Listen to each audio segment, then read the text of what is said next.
Welcome to the Transform with Vance podcast, where transformations begin every day, and I am your host, Vance Hines. So let's get started. Hi, this is Vance, and I'm speaking with Candi Herndon tonight. She's got her name on here is Candi Rotten. So it is what is Rotten? So funny enough, it was just like I had to come up with something for an Xbox name when I was playing Gears of War back in the day, and so I came up with Candi Rotten, and it kind of stuck, became my Instagram handle. And then when I was down in Georgia, Dallas was like, "Well, that's your shoot name is Candi Rotten now." So I like it, Candi Rotten. All right. Let me see if I can make this.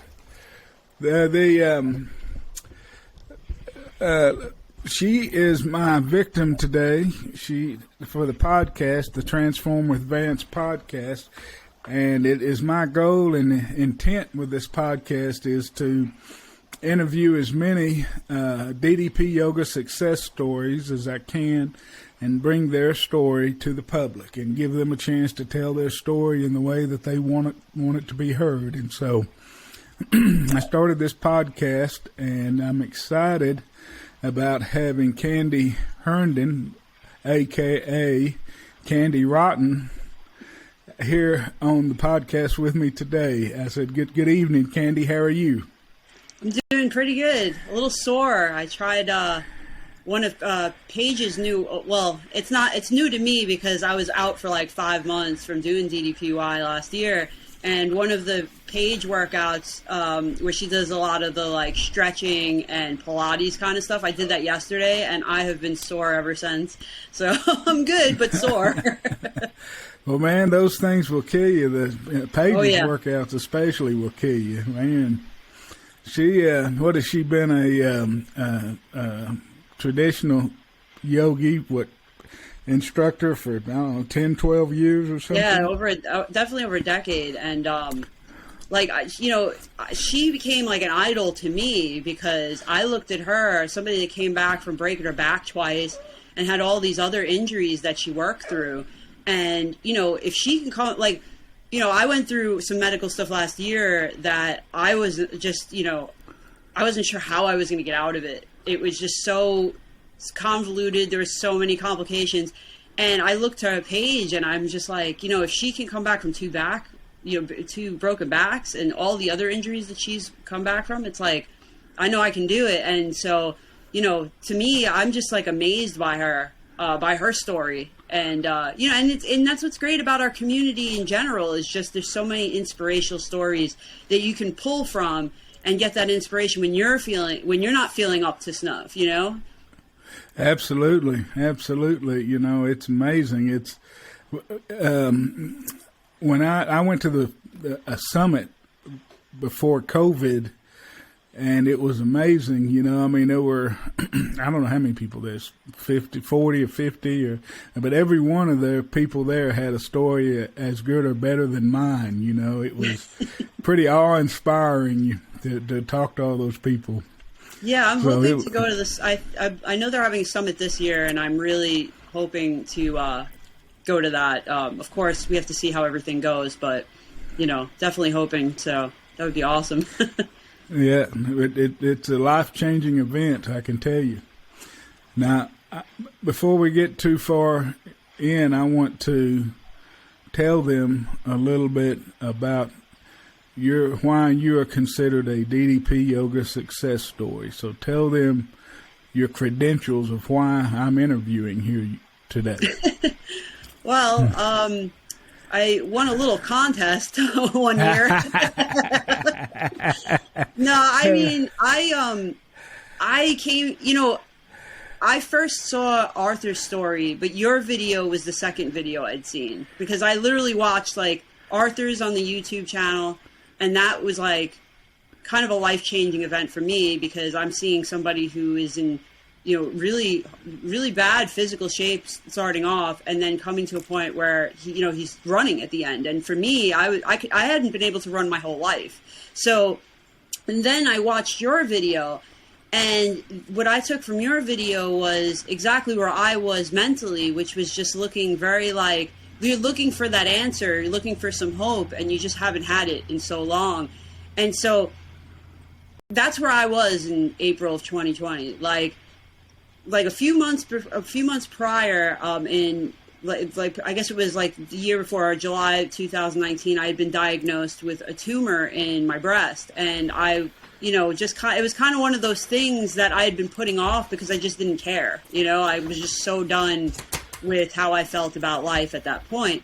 And so I found out I had a tumor, and I thought, all right, well, it's just like one of those things that, you just have to monitor. And then I found out it was actually cancer.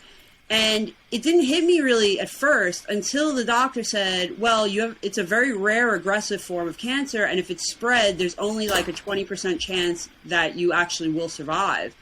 And that was like the proverbial kick in the ass, I guess, I needed to realize that I wanted to live. Like I wanted more from life than what I had, given myself access to previously, and what I thought I was worth.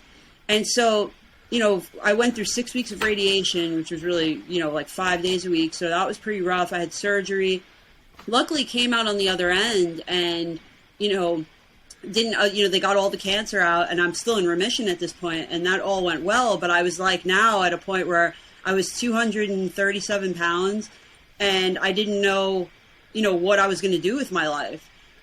Because I was just so uncomfortable living every day, and I really had no hope. Like, I'd been told by doctors that I couldn't lose weight because of Hashimoto's disease. I was sent to a bariatric clinic back in like 2013, and I was 270 at the time. And because I wasn't 300, my insurance wouldn't cover it. So I remember the doctor being like, you might want to consider gaining 30 pounds so your insurance will cover it. And it was things like that. Shit. Yeah, and to me, I'm like, I'm here to lose weight, Yeah, that's right. So to me, I had lost all hope by that point. And, a subsequent endocrinologist that I had visited for my thyroid disease would just tell me the same thing, like, look, you just have to accept where you are.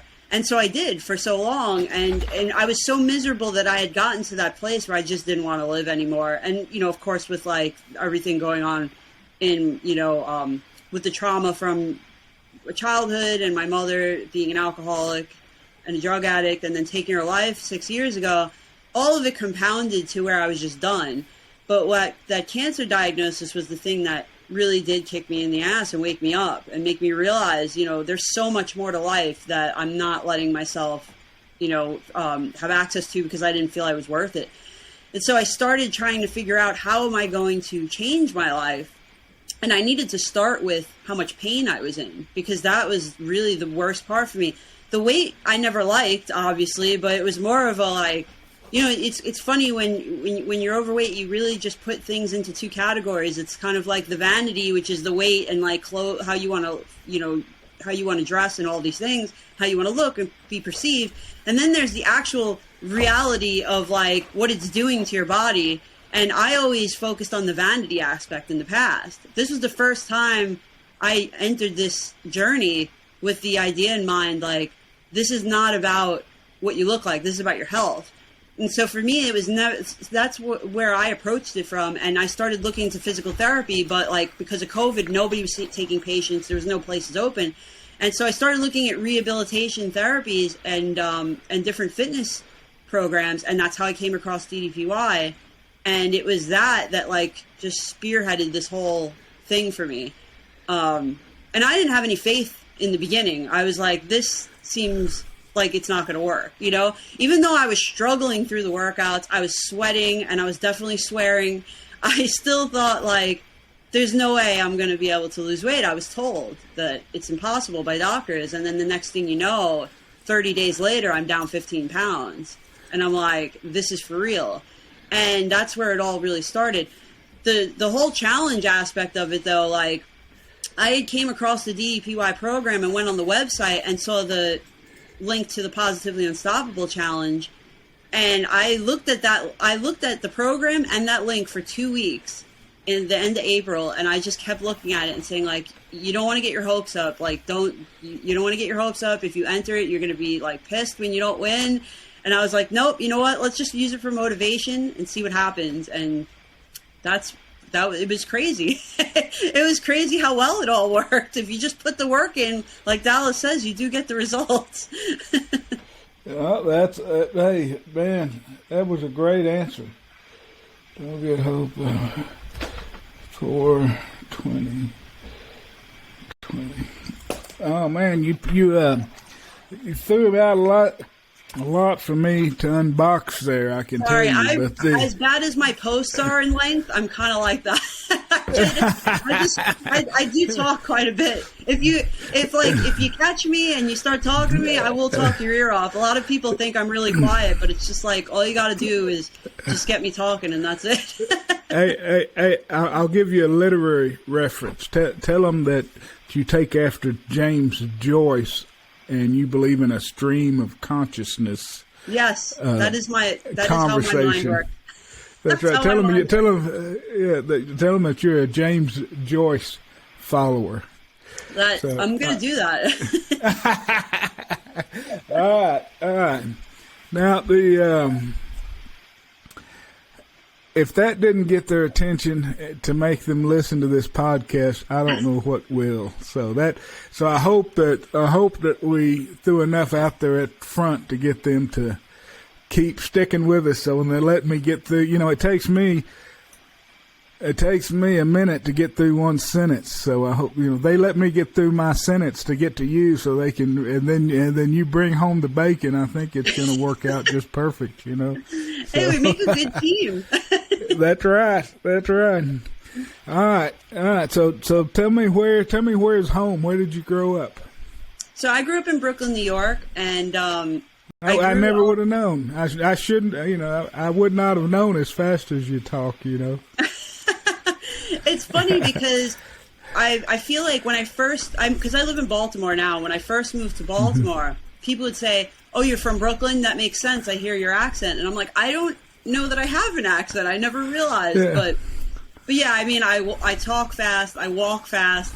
It's all part of the Brooklyn and New York City lifestyle, I suppose. Well, I don't know if I would. I think I would agree with you that I don't. I wouldn't have said you had that New York accent, but just the speed with which you talk and act, I think I would agree with them on that. Yeah, but you don't. But the New Yorker added accent. I think so. I don't know. But you just got to get me to say the right things. Like if you say if somebody asks you how does a New York person say remember, we say member. You remember that? Remember? Yeah, no, yeah. That's it. That's a New York accent. There you go. Yeah, that's right. I would recognize that. Yeah. Yeah. All right. So you grew up in Brooklyn. And how long did you spend in New York, and then where did you go from there? So I grew up in Brooklyn, and I basically I had a really rough childhood with my mother because she was an alcoholic since the time I was 8, and it all was triggered by my grandmother passing, and it kind of just growing up in an Irish and German family, it's very much about keeping all of your problems to yourself. You know what I mean? So nobody around us really knew about my mother except if they seen her, falling down drunk kind of in the building and stuff like that. So, but it was a very hush hush thing. So I never really spoke about it. And so for me, I kept a lot of it inside, and I think it just, over the years that manifested itself into it kind of when you constantly feel like something's wrong and nobody's doing anything about it, you start to feel like you're the problem. It must be you if nobody's talking to you about it. And that's kind of where we were for a while. And so basically, there was a lot of different. I will definitely talk your ear off way too long if I get into the whole history. But there were a lot of my mother used to my mom used to take me to bars because she would I would do my homework at bars. She would forget me. I'd be walking my neighborhood while she was out drinking. And the thing was, my father didn't know about a lot of it because he was working. He worked night hours when she would be out partying. So it was it was just a really bad situation all around. And a lot of Sounds my like childhood, a lot of secret keeping. Sounds like a lot of secret keeping and a lot of. Exactly, because my mother would so there were times when my mother would take me with her to the bar, and there were times when she would just leave me home, but always was never tell your father.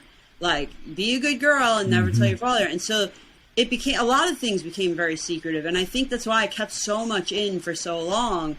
And so I remember an interesting thing, like when I went to visit my friend in North Carolina when I was about like 19 years old.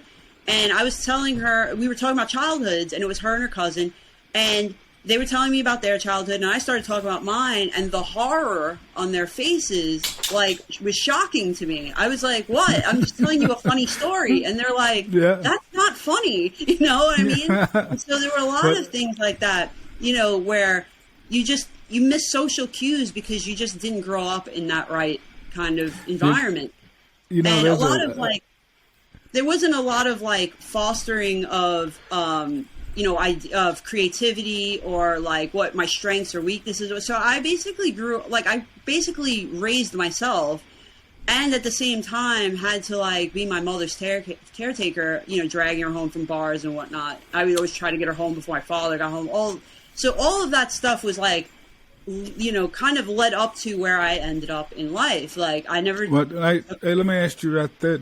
You got any brothers and sisters? I have an older half brother. We have different moms. His mom passed when he was 5 from hemophilia, and so you know, my mother essentially became his mother. But then, like, she even just like completely ruined that relationship when she was drunk by saying some horrible things to him at one point. And so there was never like that cohesiveness in the family because of it. There was always like, we were always walking on eggshells. It was just a horrible situation. And so he tried, like when he got old enough that he graduated high school, because he's like 7 years older than me, he was out of the house and he didn't know a lot of what was going on because he was just trying to live his own life. So, you know, I grew up in that kind of environment and then came into my early 20s, and I was 19, I started working for an event photography company that my brother worked at in Manhattan.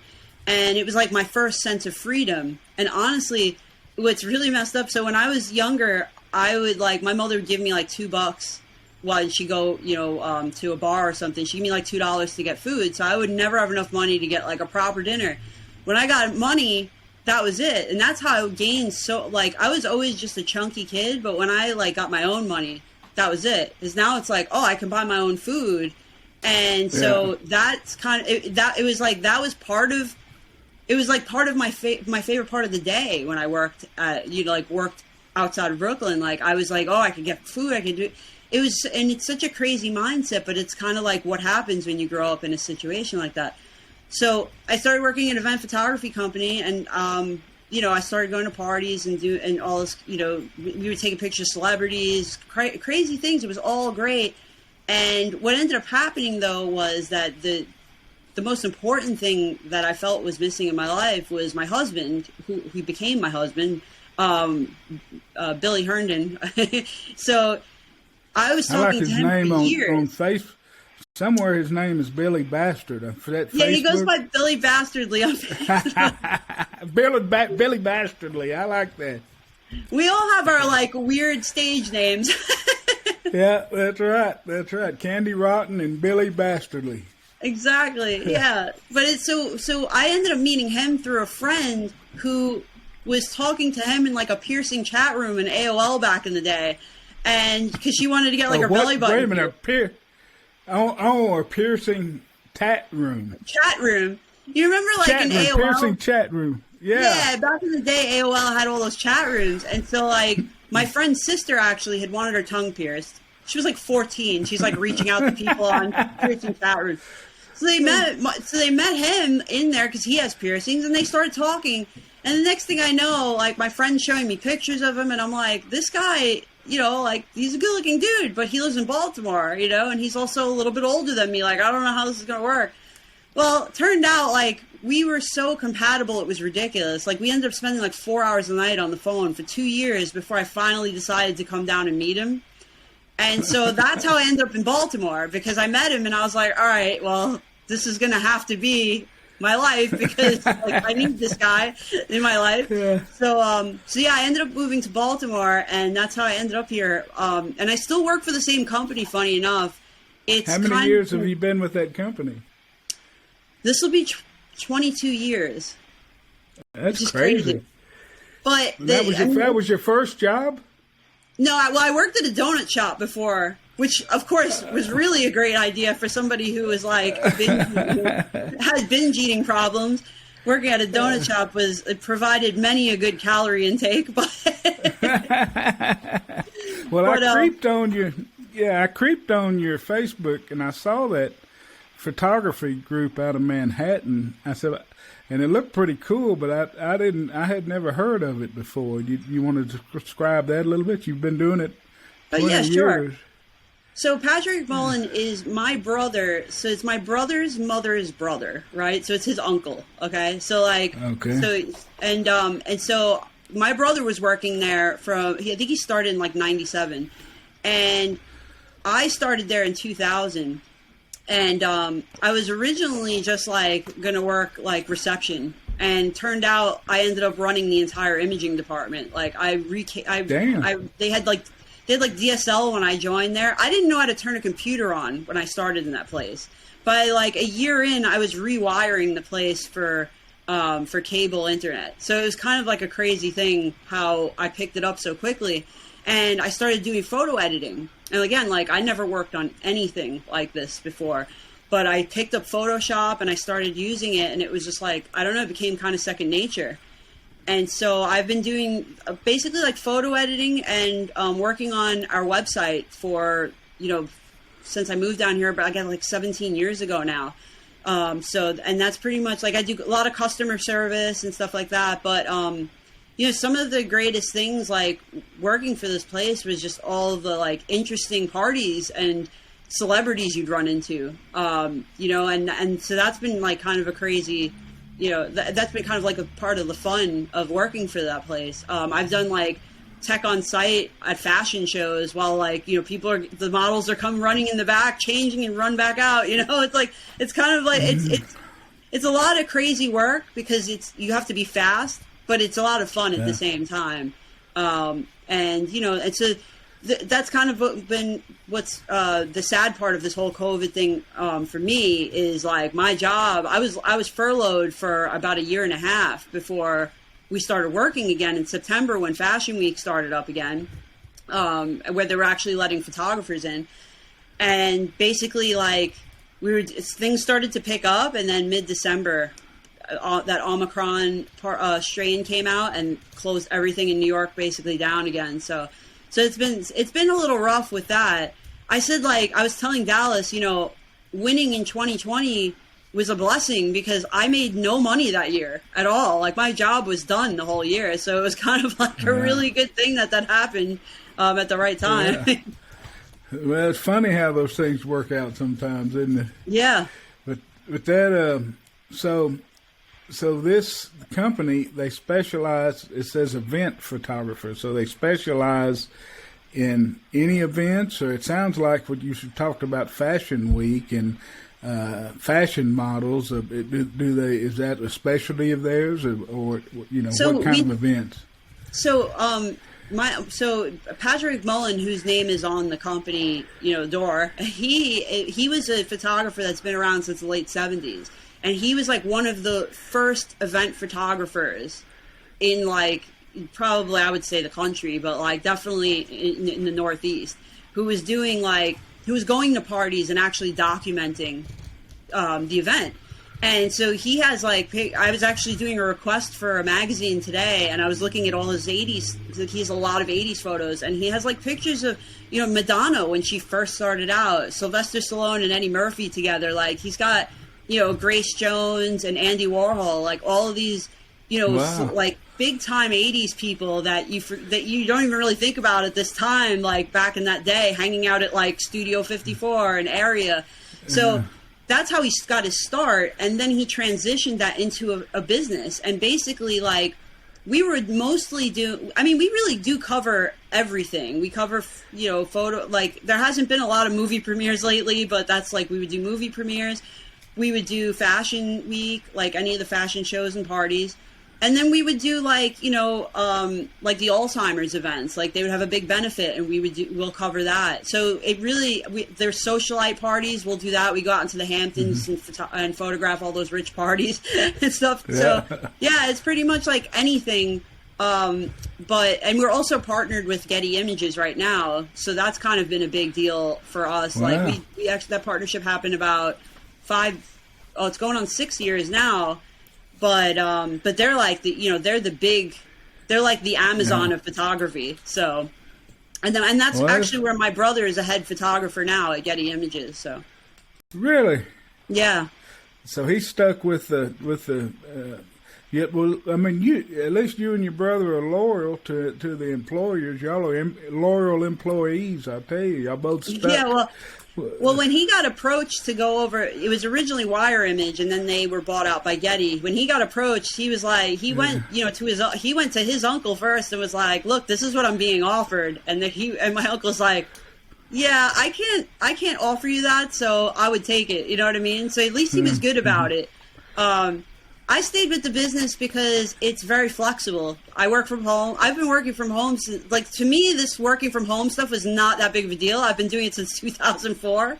So to me, this was second nature. Everybody was like, wow, I get to work from home. I'm like, now you know why it's so enjoyable. Yeah.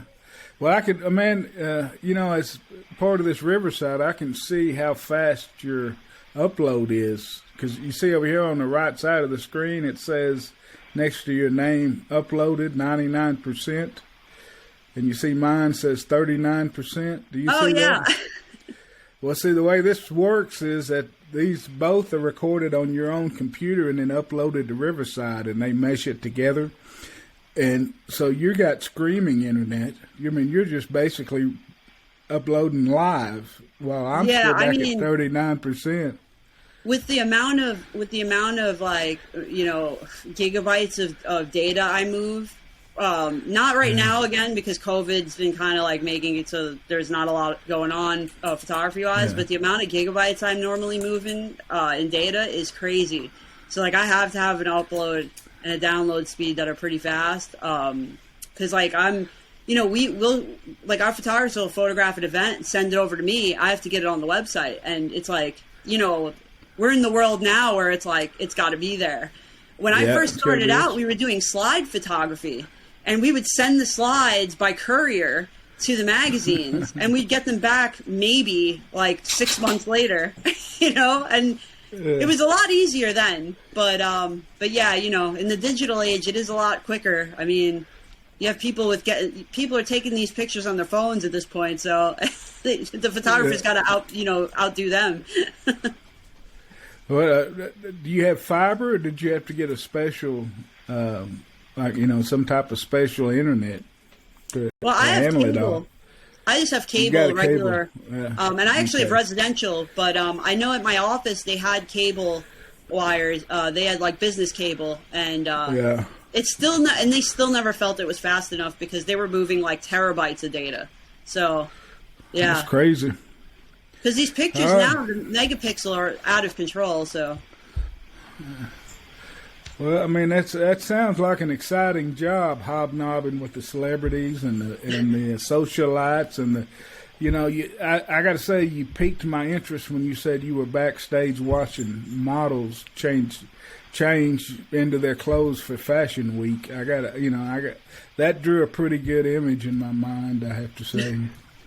It's really interesting because the funny thing is, like, they'll take you because you're just like the help basically, and you'll get shoved in a corner or like a little closet to work on a computer like this, and there'll be like mayhem going on around you, but it's super, like, the energy is so like electric, you know. You have like 3 long tables of people doing makeup. And then you have models running off the catwalk, changing quick, running back out. The designers running around yelling at people, and you're just sitting there like trying to capture it all.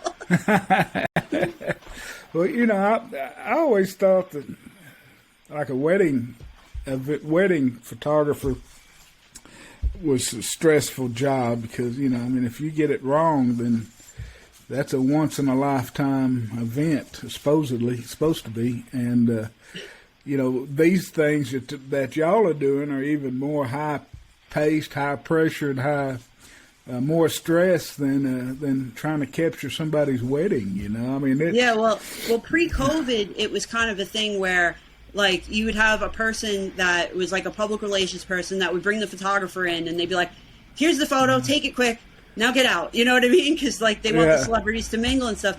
And what's funny is, and this is a really quick story, but it's kind of to the point of what you're saying. We had probably like 10 years ago, we had a brand new photographer, and he went to a fashion show, and Mary-Kate and Ashley Olsen were there. So they're standing together posing, and he took a picture of one of them. And he was like, he's like, "I got a picture of Ashley Olsen." And I'm like, "Yeah, but Mary-Kate's right next to her. Why didn't you take, that's the picture." And he's like, "Who's Mary-Kate?" And we're like, "What do you mean?" So, yeah, it's kind of like, if you don't get that shot in the moment, it's over. And it's kind of like with wedding photography, if you're already back at the house, yeah, you're done. But like, if you don't get the picture, you can be like, "Oh, hey, can you guys just come back so we can take?" You can't do that with celebrities, because a lot of times they're pretty pissed. So I imagine. All right. So you had said, let me look at my notes here. I'm going to jump you forwards here. So I feel like I got a good background of where you're from and who you are as a person. And I suspect that both you and Mr. Bastardly have many piercings. So I'm not going to question you on those. So, but they're all safe for work. So they're all safe for work. Do you know what a Prince Albert is? Yes. Yeah. We're all safe for work here. We're all safe for work. All right. I still don't understand how anybody could do that. But. No, my little brother had a friend that had one, and people are gonna have to look it up. I'm not gonna just describe it, but it's a real piercing. So I've been told, and but he was riding on he went to the tattoo parlor / piercing place on a crotch rocket. That's what I call it, like a motorcycle where you got to lay down on your stomach. Yeah. And he got to Prince Albert and then had to ride that motorcycle home. That was not a well thought out situation there. Yeah, no, that's poor planning. All right. For anybody watching this, if you're going to Google Prince Albert, it is not safe for work. So definitely not safe for work. Yeah, do it at home. For your kids or anybody else for that matter. Do it on DuckDuckGo, or what is it, or incognito mode on Chrome. You got to go in private mode. You don't want that in your history. You don't need that in your Google history. No. When the feds come looking, they're going to be like, "Prince Albert." All right. You said you were diagnosed with Hashimoto's disease back in 2013. It was 2011, but it doesn't matter. 2011. Same difference. I don't know what Hashimoto is. Tell me, is that an autoimmune system? Tell me what Hashimoto's is. So it's an autoimmune disease of the thyroid. Basically, my antibodies, because they're dicks, like to attack my thyroid for some reason. A lot of autoimmune diseases, they're finding there's usually like some kind of incident that triggers it. Like, not all the time, but there's a lot of evidence that there's usually like some kind of physical or environmental situation that will trigger it in a person. And for me, back in 2005, I was misdiagnosed for that was like the second time. Well, that was actually the first time, but of my misdiagnoses in my life. But I was misdiagnosed as having like a severe nerve disease called trigeminal neuralgia, which they call the suicide disease because it's the most painful. From what I've heard, it's the most painful nerve disease you can have, and it's like I was having these headaches right in my eye up here above my brow, and I didn't know what it was from. And they did MRIs and everything, and they diagnosed me with this horrible disease, put me on all these medications. And it turns out that I actually had a 4-centimeter cyst in my sinus, and that was what the pain was from. So they missed it. But the medication, they put me on heavy-duty anti-seizure medication that actually I ended up being allergic to and got put in ICU for 5 days. And ever since then, that's when I started not feeling right. And my endocrinologist now believes that that incident was the trigger that started this Hashimoto's disease in me. And so for years, I was having these horrible mood swings. Like, I would be in super good mood, but like not a normal good mood. Like, I'm in such a good mood, I'm going to rearrange my entire house. And then I would be so miserable that I couldn't get out of bed for days. And this was just like going on every day, like constant up and down. There was one night I had like put together an entire piece of exercise equipment within 3 hours. It was like I was up till like 4 a.m. because I couldn't sleep. And then like 2 days later, I couldn't get out of bed for a week. So this was going on for a few years, and I was then misdiagnosed again with depression, bipolar 1 and 2, schizoaffective, any mental disorder you can think of. They were telling me is what I had. And I was thinking like, mentally I'm just a wreck. Like, something's obviously wrong. And my normal doctor did a TSH test, which is a thyroid, a thyroid hormone test to see if that was the problem. And it was so close to the level of where they would treat you that she said, no, you're still under the level. So that's not what you have. Turns out that that's not actually accurate, and like doctors really need to update their standards, but that's another story for another time. So I was basically misdiagnosed then, though, with all these different, I went to a psychiatrist and was misdiagnosed with bipolar and all this other stuff. I was put on 12 different psychiatric medications over a 6-year period, which totally disrupted my life. Like, as I say, like, I have a missing decade of life just from all of this craziness I went through. And so that was from 2005 to 2011 doing all that? Yeah, exactly. And then, continuing on from there, it was just like, I finally get a diagnosis in 2011 because I went to a doctor at Johns Hopkins, and he took, sorry about that. He not only took an antibodies test, he also took, he only took a TSH test, he took an antibodies test.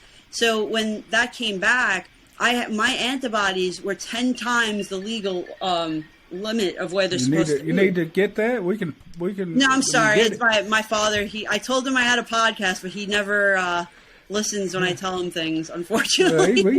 If you need to take it or need to go, just let me know. No, it's totally fine. I apologize. My attention was getting caught. But yeah, so I finally had advocated for myself, and, my primary care doctor wasn't listening, and that's why I went to this Johns Hopkins endocrinologist who specialized in thyroid disorders, and they took an antibodies test, and my antibodies were 10 times the amount they were supposed to be. So they were like, yes, you definitely have an autoimmune disease. We just don't know, if it's Hashimoto's or what it is. And then they did a few more tests, and that's when they found out. And I was put on a hormone replacement, and within 6 weeks, I started feeling like a normal person again. It was the craziest thing. I had been feeling like I was losing my mind for like 6 years, and 6 weeks later, I was starting to feel like a normal person. And it was eye-opening. But with that came all the like habits of like, okay, you have Hashimoto's, you can't lose weight because like your metabolism is going to be so low that you're not going to burn any calories you burn. It's going to be so like such a small amount compared to like basically you'd have to be on like an 800 calorie diet is what the first endocrinologist I went to told me, and I'm like, that's impossible. I was probably about 270 at that time, and over those years, I would try to like lose weight here and there, but nothing ever really worked, and I never stuck with it either. Like, I was never consistent. And so, it's just like that. Getting that diagnosis did help, though. It was kind of like one of those things where you say like, oh, I'm not crazy, but now I have to deal with the fallout, So it's getting a diagnosis, I feel like in any way is always like a good and a bad thing. It's like my Patrick McMullen, my uncle, who we were just talking about, I work for. He just actually went in for cancer surgery today on his thyroid, he found out that he is stage 4, they're very hopeful and optimistic about it, thank goodness. So, I mean, that's at least a good thing. But even with him, he said to me, this like diagnosis is a blessing and a curse, because the blessing is like, now I know why I've been feeling so crappy. But at the same time, now I have to deal with the fallout of what's to come. And that's how I felt actually with almost probably every diagnosis I had. Even last year with what I was going through, it was just like I knew something was wrong. So, being told by doctors like, oh, that's what you're experiencing is not really true, then to find out that you actually do know your body. It's like, again, it's a blessing and a curse. A double-edged sword, Yeah. But, I think doctors are kind of like mechanics a lot of times. They just keep fixing some things till they get the right one sometimes, but they work on a car that fixes itself 9 times out of 10. So, It's just, but the mental aspect of not knowing and being told you're wrong's got a drain on you over time, Well, when I was going to psychiatrists, and the psychiatrist would just be like, look, that's your bipolar. And I'm like, I'm not bipolar. Like, I've never exhibited any symptoms of being bipolar. They started out of nowhere. And, and I had a lot go on. Like, in 2004, my stepmother, my stepmother, like, when my father and my mother separated and eventually divorced, my father ended up remarrying this woman named Yvette. And she was, I definitely had that teen angst going on. So, like, we didn't get along for a few years. But then, like, when I got older, I realized how much of an incredible woman she was. And we started to get along. And that's when she found she had brain cancer. And so and she had your mother?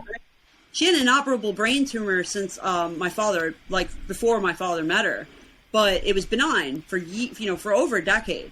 And then it just one day turned cancerous. And it was something called a glioblastoma, which is like one of the most aggressive forms of brain cancer you can have. And so she deteriorated very quickly.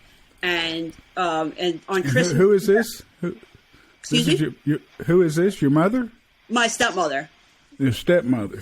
Yeah. So on Christmas 2004, she like 3:30 in the morning, she has like a massive aneurysm and then a stroke, and like we had to rush to the hospital.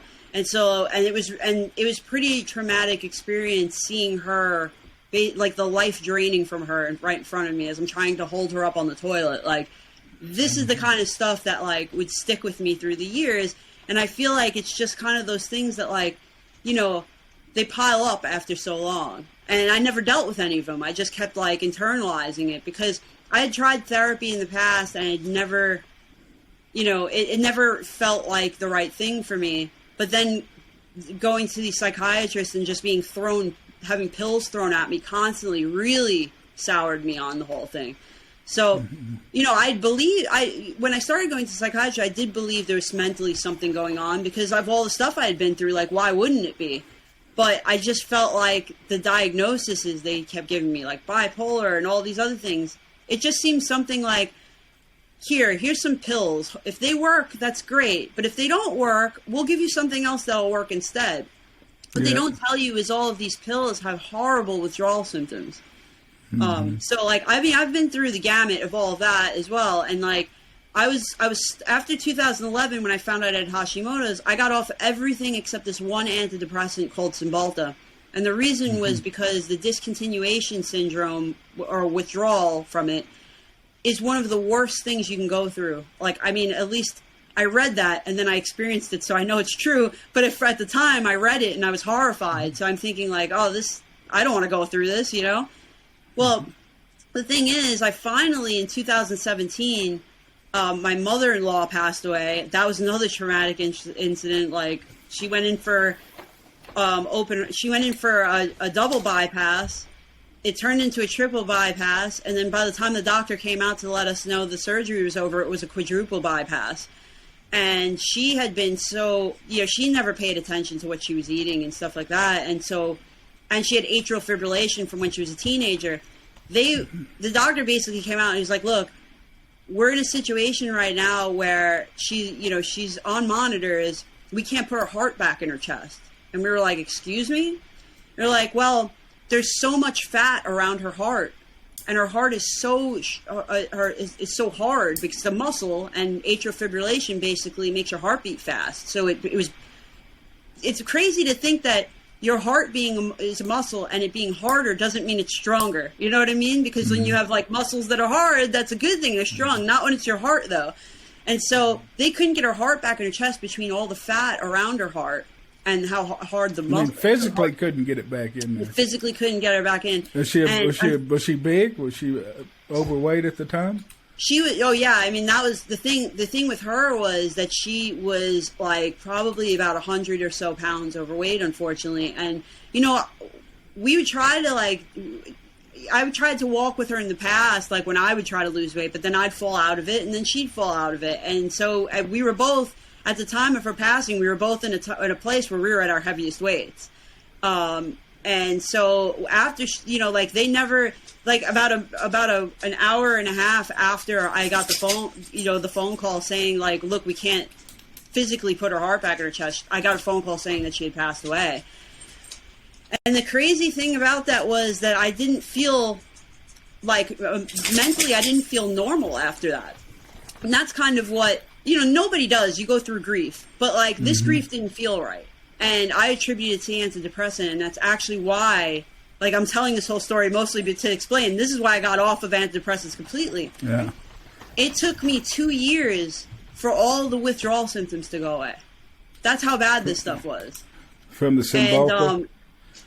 And I'm so glad though that I did, because like it was, for the first time in 13 years, it would be at that point. Was it 13 or roughly like, well, it was from 2006. Oh, 11 years. Wow, it was more than I thought. So the first time in like 11 years, I had been completely off of any kind of psychiatric meds and like actually thinking for myself and being clear-minded. And it was hard at first, but by the time like the withdrawal finally went away, it started to get a little better.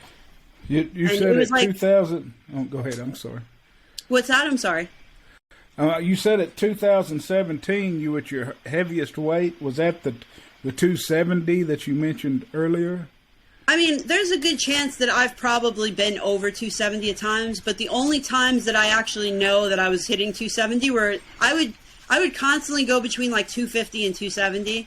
So like for 10 years I was between those two weights. Like from like 2010, 2009, probably about like 2009 till about 2019, I would just continuously like go between that weight. I think the year I got married in 2012, I got down to about 220, and that was the last time I saw that number.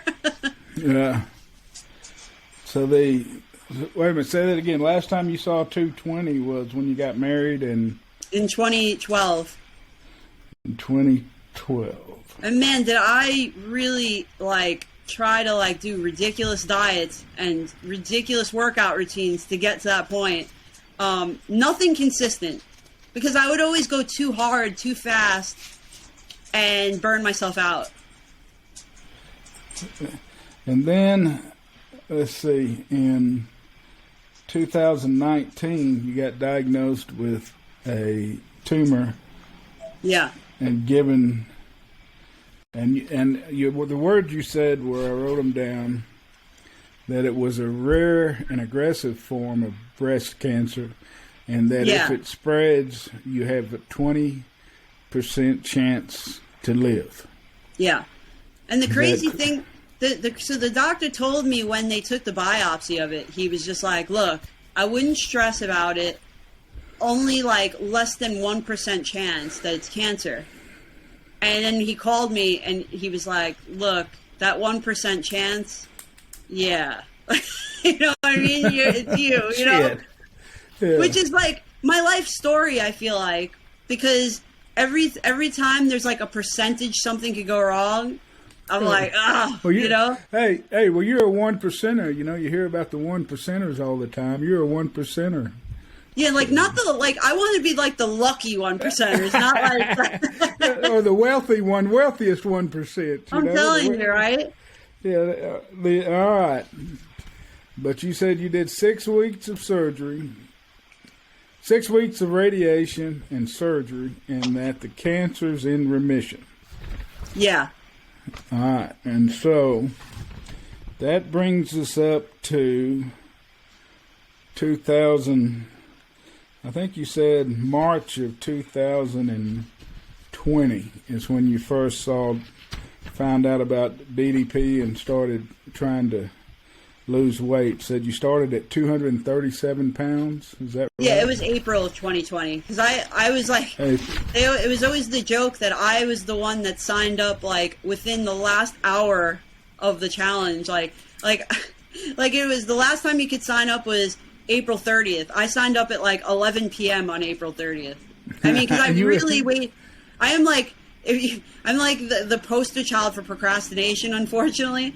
But I also just didn't believe in myself. Like, I just thought to myself, why? And then I was like, why are you going to waste, your time? It's never going to work out. And then I was like, it doesn't cost anything. Why don't I just do it and see what happens? And that's what I tell people now when I talk to them about the challenge. I'm just like, it costs you nothing. Just sign up for it. If you're going to be doing DDP yoga anyway, then just sign up for it and see what happens. Because the worst thing that could happen is that you lose weight. You know what I mean? All right, I think that's absolutely right. The worst thing that can happen is something that's good for you anyway. So, yeah. Now you said something over here.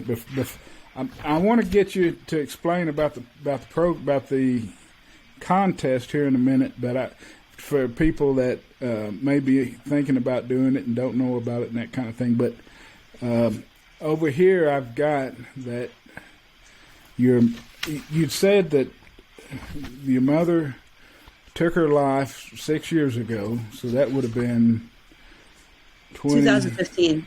2015. I'm trying to put everything in line in my mind. So that would have pushing you up to about the 270 mark.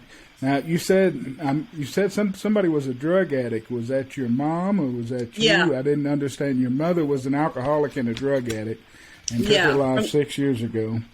No, see, she was into drugs before I was even born. But like my father basically had gotten her like help, and she was sober for years. But then there was a lot of things leading up to her death that really were hard for me to deal with, and why it just like I basically went into like a really severe depression that I didn't think I would be able to get out of.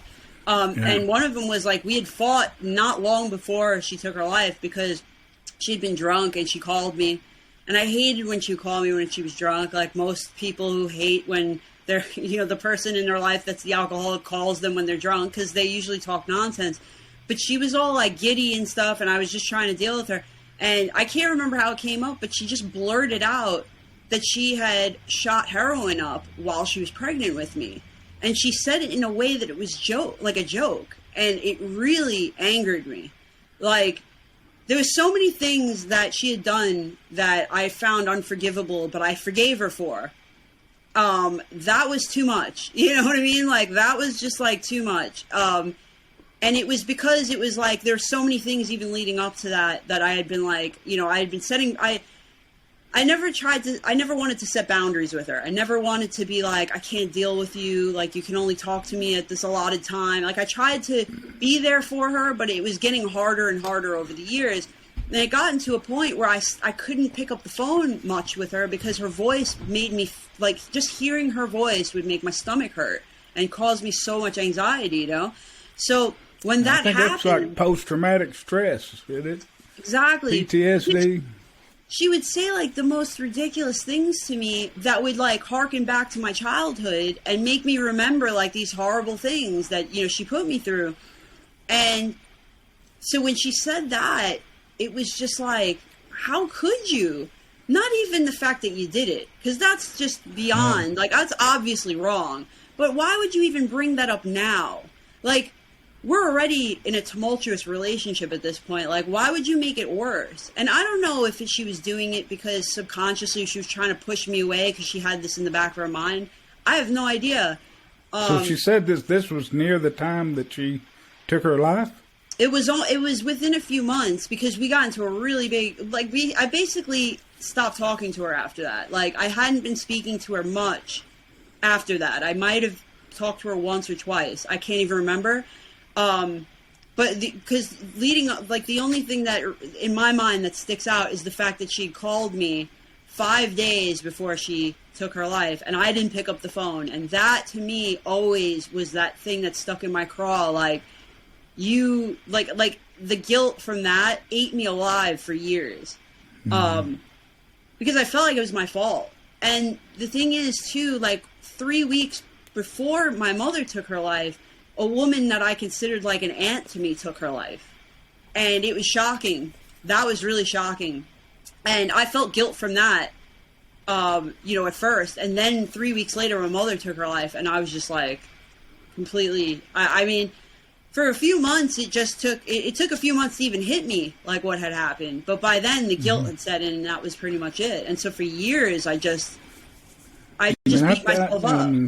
I'm not a psychologist or anything, but I think it's natural to think, what could have I done to stop it? What could have I done? And I just don't think if they want to take their lives, they're going to find a way to take their life. Yeah. It really is a situation where it's like, and this is something that I've basically been able to overcome through DDPY.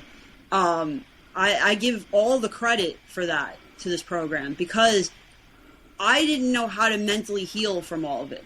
I didn't realize that building the strength through the program, listening to Dallas and his motivational, speeches, talks, like the quotes he says, the way he just, cheers you on during the workout.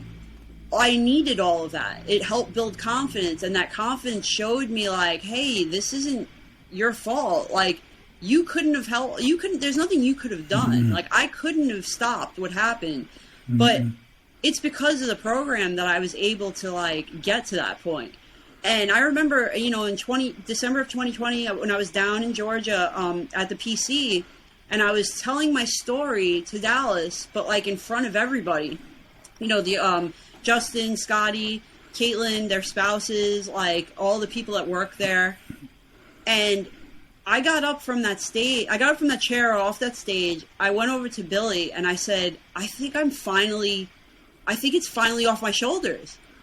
It was the craziest thing. It was I told you, when we first started speaking, I was telling you how I used to hold everything inside because that's where I was raised. It was the first time I was just telling it all. And that was just the most, I don't know. It's I get teary thinking about it, because it was the most amazing, unburdening, that I can't even explain it. I felt like I had lost 82 and a half pounds up until that point in Georgia. I felt like I had lost 200 or 300 pounds after having that conversation. It was unbelievable. And since then, it's not because I have people that'll DM me and they'll be like, hey, how did you get rid of, the depression? How did you it's you don't get rid of it. You learn to live with it, and you learn to manage life and manage the way you process things in such a way that you don't look at everything as hopeless. You don't look at everything as negative.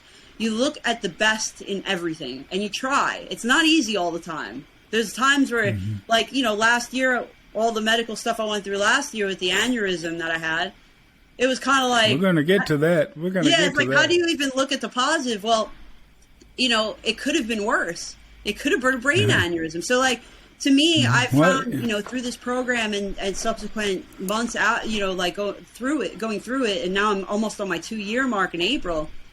It's this has helped me lose more than just the physical weight. It's helped me lose a ton of mental weight. I can't even measure the amount of mental weight. So Well, it's you'd mentioned it earlier that you. I'm going to look at my notes again. You said that you. Let me see. You didn't feel like you were worth it. No. And it's that self-worth, and now you've gotten your confidence and your,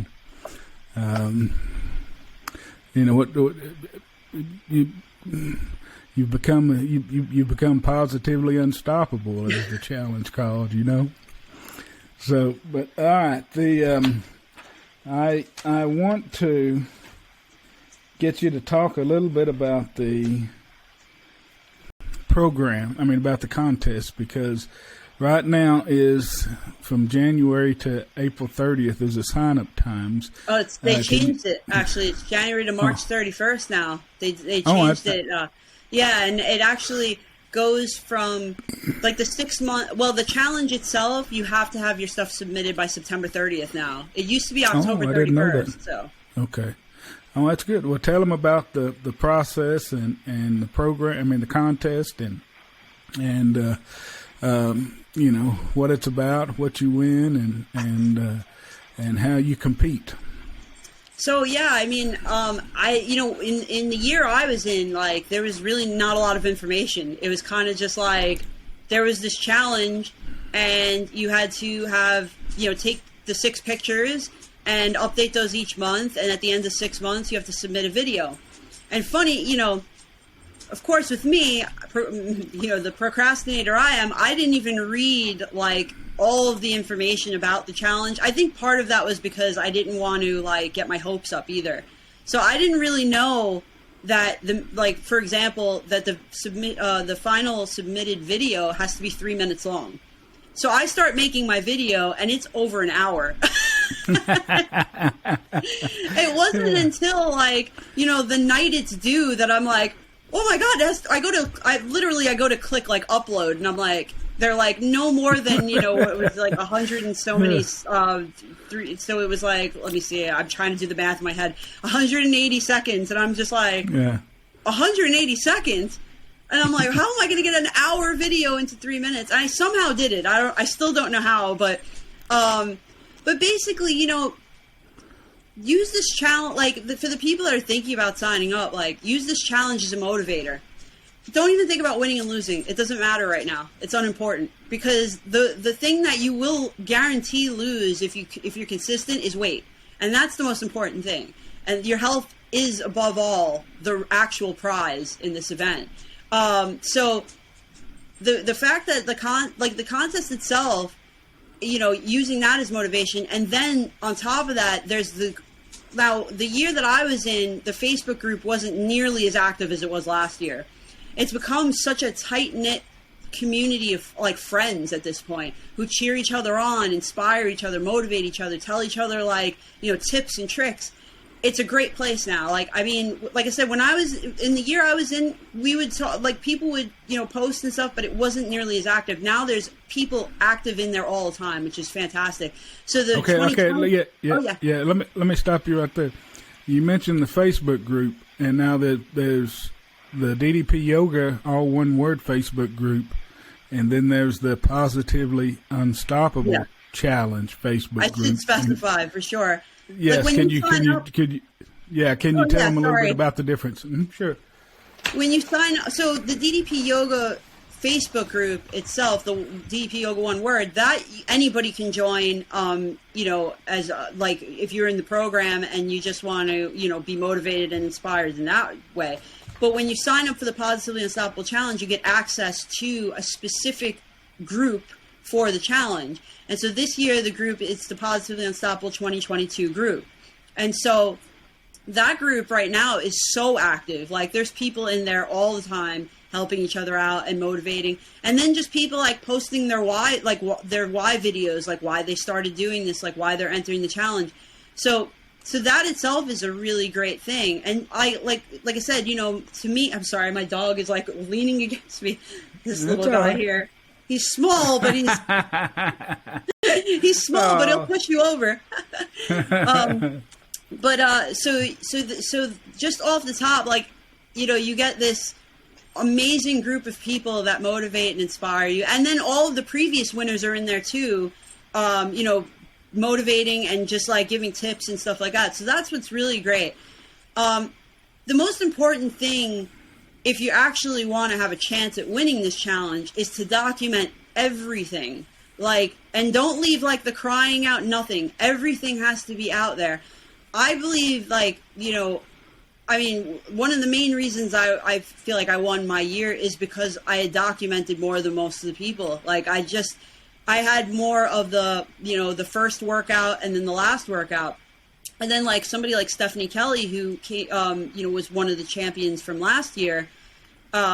She had filmed like a workout, the same workout, I believe, every week, and then put that together. And that's the kind of thing that really will show like the difference. So for me, like, I was the only one who had done that my year. But last year, I know that's why it was so much harder, because there was like, you know, I was saying like, look, document everything. So everybody that pretty much, like everybody in the winner's circle, they were documenting everything. And it made it a lot harder for DDPY to, you know, to try to like parse through all of it. But yeah, so, you know, there's the process basically is, you know, you go through 6 months. Now there's like, you know, Pat McDermott and Nadia Alicia both are basically the, you know, main people running that Facebook group, the Positively Unstoppable 2022 group. And they'll throw out like, you know, challenges, or they'll throw out requests for things. Like the why video was one of their requests, which is great. And so there are things like that. They keep you motivated, they keep you inspired, and they keep you connected to other people in the community. And I think that those just keep moving the needle along. For me, I never stuck with an exercise program longer than a few weeks, really. Maybe I think one time I got like maybe 2 months, and that was it. So for me, this 6 months, in my mind, it was 6 months I had to do. And because of that, by the end of the 6 months, I was disciplined, and I was so like locked into my routine and this lifestyle that it was like a no-brainer to keep going. And I think that's like what a lot of people need. Like if you get those 6 months and you work your ass off and you see the changes, you don't ever want to go back. So you just keep moving forward. And so there's so many, to me, there's so many positives to this contest. Like, you know, most contests you enter, you're like, screw everybody else, I want to win. You know what I mean? But it's like not like that with this contest. Like with this, it's more of like a camaraderie. And of course, everybody wants to win. And, you know, secretly, you're probably like, I hope that person doesn't lose that much weight. But, you know, but no, everybody is really like cheers each other on. Everybody becomes friends. And it's lifelong friends. Really, I mean, you know, you meet these people. Like I was lucky enough to be able to go down last year and meet all 6 of the winners from 2021, and they're amazing. They've become like Justin, Scotty, and Caitlin have become family. You know, Jeremy, Stephanie, Pat Sims, Brian Tan, Brian Gray, and Maria have all become. I hope I didn't leave anybody out. I'm terrible sometimes at that. Stephanie, if I didn't say it, all 6 of them though, they're family now too, you know, and that's another great thing about this challenge. So there's so many positives. If you get through the 6 months, and at the end, you basically just have to like submit your 6 end photos, which are just like in the app, they show you the 6 pictures. So you basically update those once a month with your weight and your measurements. And then at the end, you do the final weigh-in, the final 6 pictures, and the final measurements. And then you send them all of your videos, or for them, it would probably be best if you had like a YouTube channel where you can just send them like, hey, this is my YouTube channel, here's all my videos. And then you have to submit the 3-minute video that you put together. That's basically just like, that's kind of like your, you know, trying to think of a good, like your showpiece, basically. Like that's what you want them to see.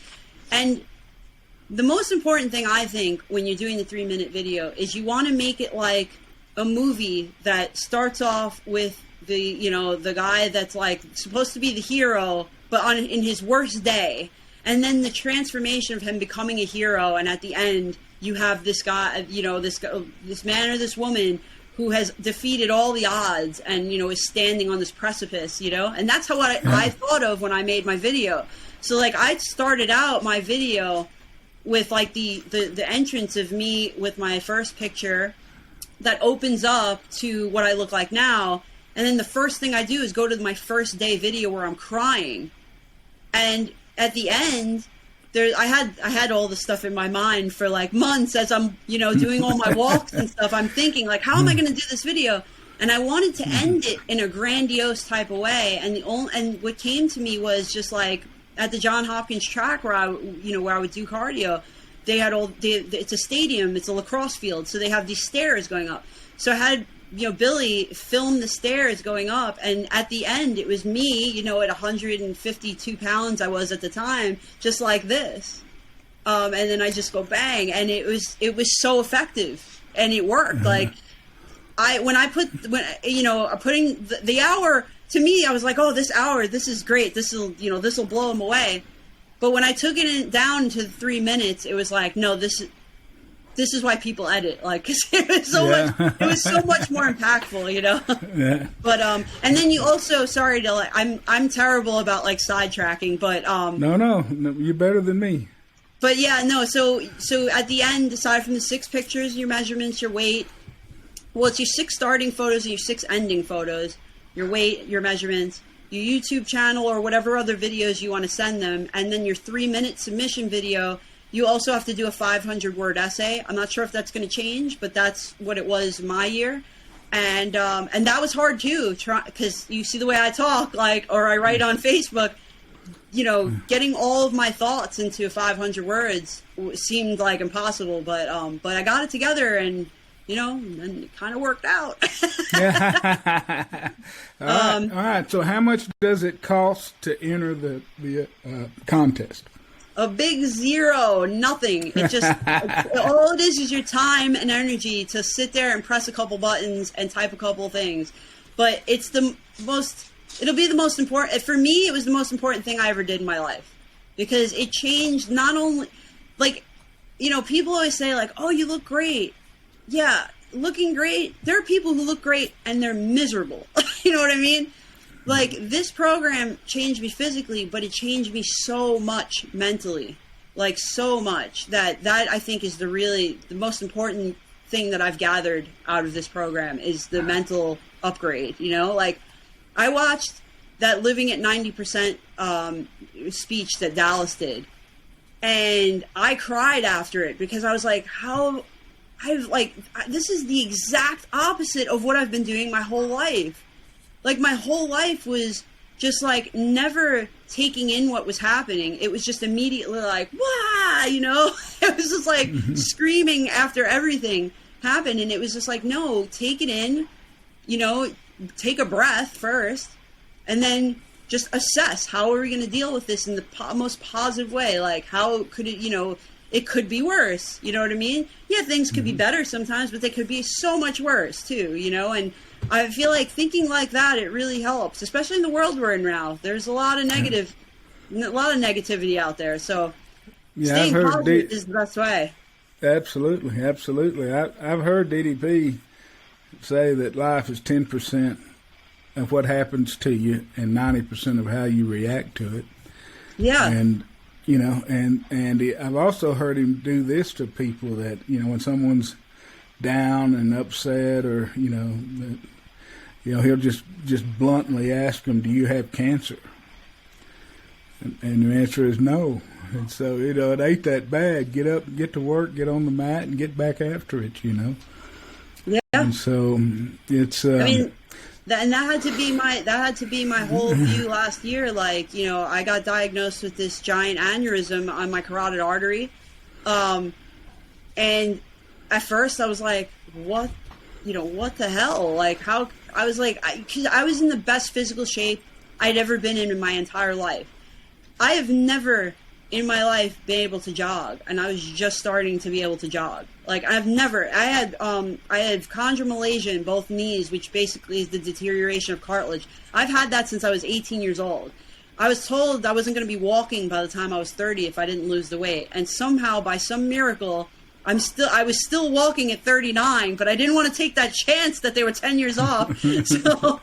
So to me, like, getting that diagnosis last year, I was just like, you got to be kidding me.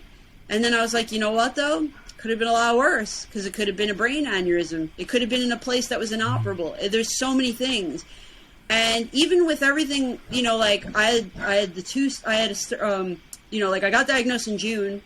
It took them months to get me to see all the doctors, because once you get, like, for this, I needed to be put on blood thinners. So once you get put on blood thinners, you can't have any procedures done. And so because of that, they had me see, like, every single doctor they could have me see to make sure that everything was fine before they, you know, went ahead with this. And then my doctor, because, again, I was one of the less than 5% that get a carotid artery aneurysm, and less than point something percent that gets one the size that mine is. It took my doctor like 2 months of, like, research, talking to, like, doctors overseas, and just coming up with a plan to tackle this thing. And ended up that the first stent surgery they did to bypass the arterial tear, the actual stent recoiled. And so 5 days after my first surgery, I'm going in for a second surgery. And, you know, that's a great time to be super negative. You know what I mean? That's a great time to be like, so, you know, looking at the hospital menu, what's the most horrible food I could eat on here, you know? But I didn't, because I knew, first of all, like, I'm lucky. I'm in one of the best hospitals in the world, in Johns Hopkins. I'm lucky that I have insurance that can cover it. You know what I mean? I mean, of course, they don't cover everything, but enough that I could get it done, you know? And I was lucky that I was going in there at, you know, 130 pounds and not 270, because the neurosurgeon rather, said to me, listen, if you came in here at 270, I don't think we could have done the surgery, because they have to go through your groin with these catheters, and they have to follow your artery all the way up to your neck and get through the loop and all this stuff. He goes, if you have a bunch of fat in your neck, we're not getting through there. So, I mean, to me, like I said, I could have looked at a lot of things in a negative way, but I looked at him and I said, this is the best case scenario for what I'm dealing with. And thank God for that, because it could have been a lot worse. So it seems like to me there's a shorter distance between 2 points between the neck and the groin, though. I'm telling you. Well, you know, so basically there were two options, right? They could have either done the surgery the way they did it with stent, or they could have actually, like, cut into my neck here and went in and dealt with it that way. But to cut in through here, they'd have to unhinge my jaw from my face. And I was like, nope. So, and you know, and I was thinking, I said to him, so why do you have to go through the groin? Can't you go through the wrist? And he's like, well, we have to put a main artery line in your wrist. And I'm like, that sounds terrible. And sure enough, I don't know if you've seen the pictures on my Instagram or Facebook, but man, I had some serious bruises for like 2 to 3 weeks after they took the lines. Because of course, when they did the second surgery, instead of they had to go through the other side. So now I had 2 groin entry points on either side, and both of my wrists were completely destroyed. I could barely use my phone. It was, I'm telling you. Damn. So I mean, look, there's plenty of reasons not to be positive sometimes, and that's kind of like what I try to just hammer into people. Like, look, I can give you stories of horrible things, right? But the reality is, like, they're not, like, for me, things have turned out into a place where I'm sitting here right now, and I must have done something right. So I'm not upset about it, you know what I mean? And I'm not, like, negative about it. And the things that happen in the future, they're going to be rough, but that's life. And running to food did not help me ever, I've learned. So all right. You had some other health problems here recently, haven't you? Didn't they have to do something else? So basically, after, you know, I had complications from the stent surgery. The first one, like I said, the stent actually recoiled. So they went in and put a second stent in, overlapping the first one. And, you know, but thank God it hasn't moved, and that's all stable. The problem is, though, because of the autoimmune disease, it triggered a severe amount of inflammation in my neck to the point where I couldn't even talk and I couldn't move my head like 2 weeks after the surgery. So I had to go back in the ER for that. And then I was put on steroids for 3 weeks, which I don't know if you've ever been on steroids, but they're absolutely terrible. So went through all that, and I thought I was good. And I got cleared to start doing DDPY again on November 1st. And I was so happy. I was like, all right. And then I like tried to get off the floor and catch her, and I couldn't. And I'm like, what is happening? You know, because, it's kind of logic that you should know you're not going to be at the same place you were 5 months earlier. But it was such a like punch in the gut. But I stuck with it. And by the end of the month, I was getting close to, I was about maybe like 70% to where I was before. And that's when I went down to Georgia. We did a workout. I did 2 workouts with Dallas down there. And I was like, and that second workout I did at his house, I was like, if I can do this workout, I'm good. Like, cause he kicked our asses in that workout, you know? So I came back and I started to have headaches, but they were like on and off. But then like, it was, I think the second or third week of December, I started getting like weird, these weird, like, kind of numbness, tingling feeling all from my neck down into my shoulder. And I went and the doctors were concerned that I might be having a stroke. So I went to the ER, and then I found out I had 2 small strokes.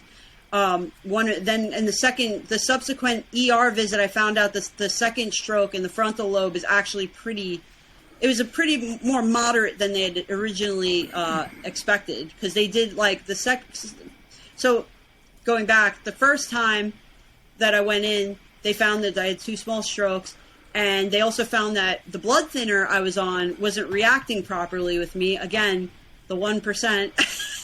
I was the 1% that needs to crush my pill up to take it. So now I have to do that. But so they had discharged me, and I thought, all right, I'm good. Next week, all of this stuff starts up again. I went in back to the ER. I had like an hour and 40-minute MRI, which was the most craziest experience, like staying still for that long and all of the craziness that went along with it.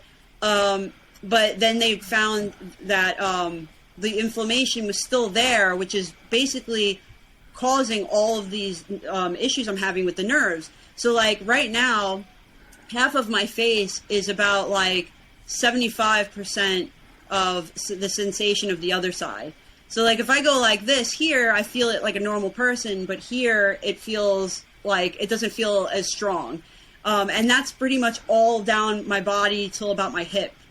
And this is all from the inflammation and the aneurysm pressing on nerves. And so between that and then the eye pain and migraines I'm having, it's been really rough, honestly. Like right now I have a pretty severe migraine in this eye, but it's been going on for the last like 3 weeks, so I'm getting used to it in a weird way. Right now? Right? You mean while we're doing the podcast? Oh yeah. I basically at this point have been living with a migraine that's been going on since about December 18th.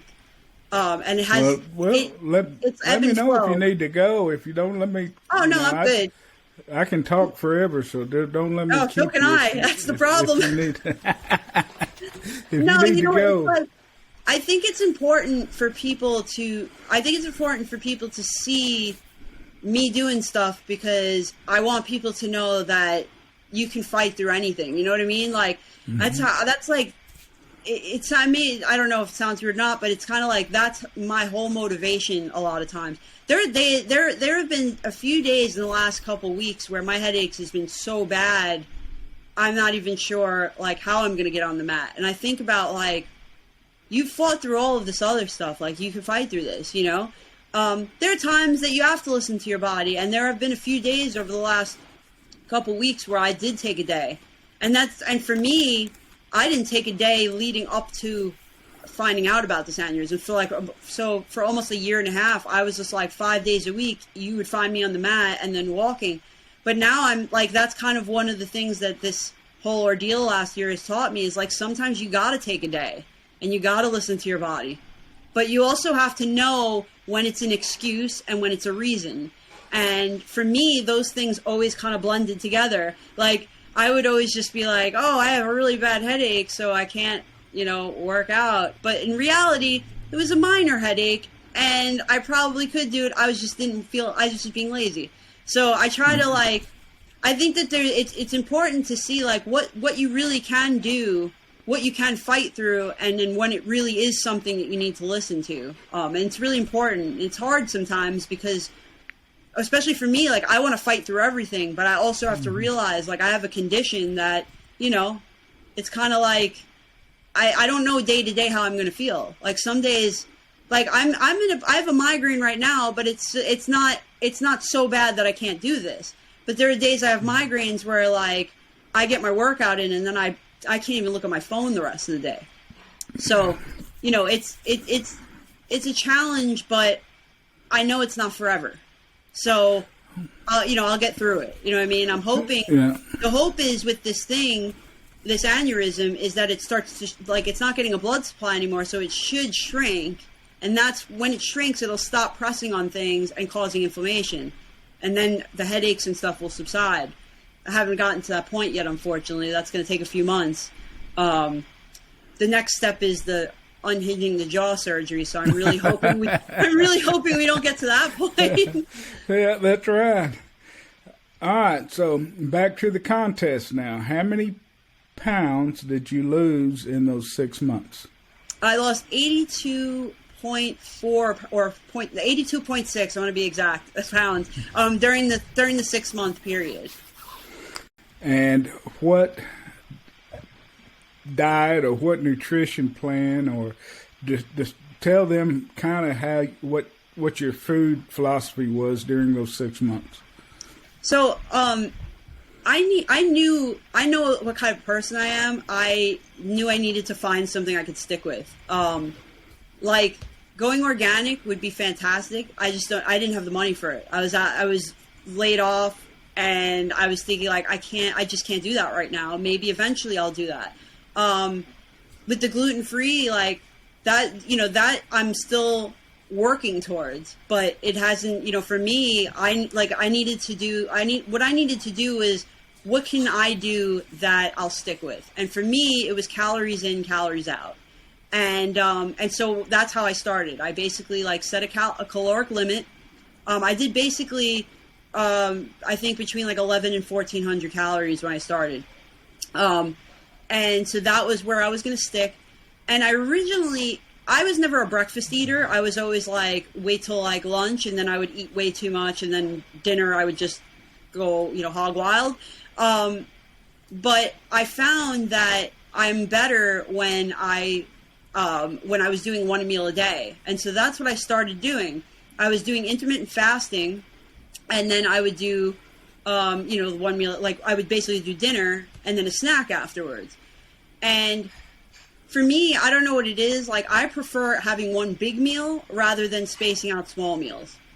Because I just like that, you know, like I still have that mentality of liking a big plate of food. I don't know, maybe in the future that'll change, because like this is a lifestyle. So it's kind of like you pick up new things during it and you change things. And for maintenance, like when I did get to a point where I was like, I don't want to lose anymore, I started, you know, changing my window of eating, where I would have like something around like 4 o'clock, like something small, like a salad, soup, or something like that. And then I would have a bigger dinner later, around like, you know, 7 or so.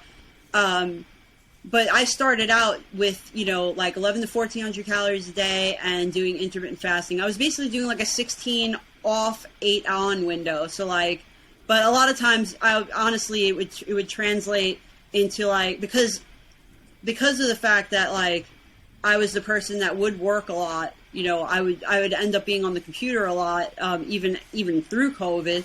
I found myself being like 24, where I would just be like I would be like, oh, I got to eat dinner, and it's like 8 o'clock, and then I would start eating dinner at that time. So I never really had an exact science. I just did something I could live with. And that's really, and it's work, you know, it's kind of translated into where I'm at now. Like, I haven't eaten yet, because I just haven't. And I'm good like that, because I don't know what it is with me. I can turn it off during the day. Like, I don't think about food at all until the evening. And so that's been what's really worked for me, which is always hard when somebody says like, how did you do it?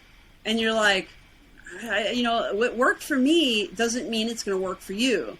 I mean, I wish I had the magic bullet answer, I used to take the magic pills, the ones that were supposed to, hydroxycut, ephedrine, Stacker 3, 2, whatever they were. I took all of that stuff. Never worked. Because it really does come down to, like, calories in, calories out, and the work you're putting into it. And for me, that's what translated into the weight loss.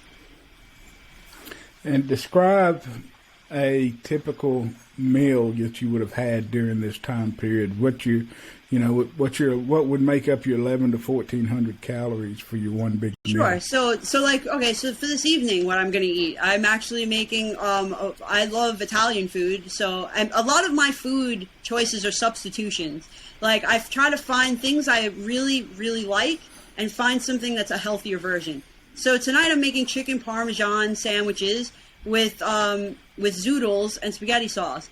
And so basically, it's I buy like I get like chicken. I actually really like chicken thighs. That's kind of my favorite because they have more flavor in them. They're like a little bit higher calorie, but not much. I find them tastier than chicken breasts to me.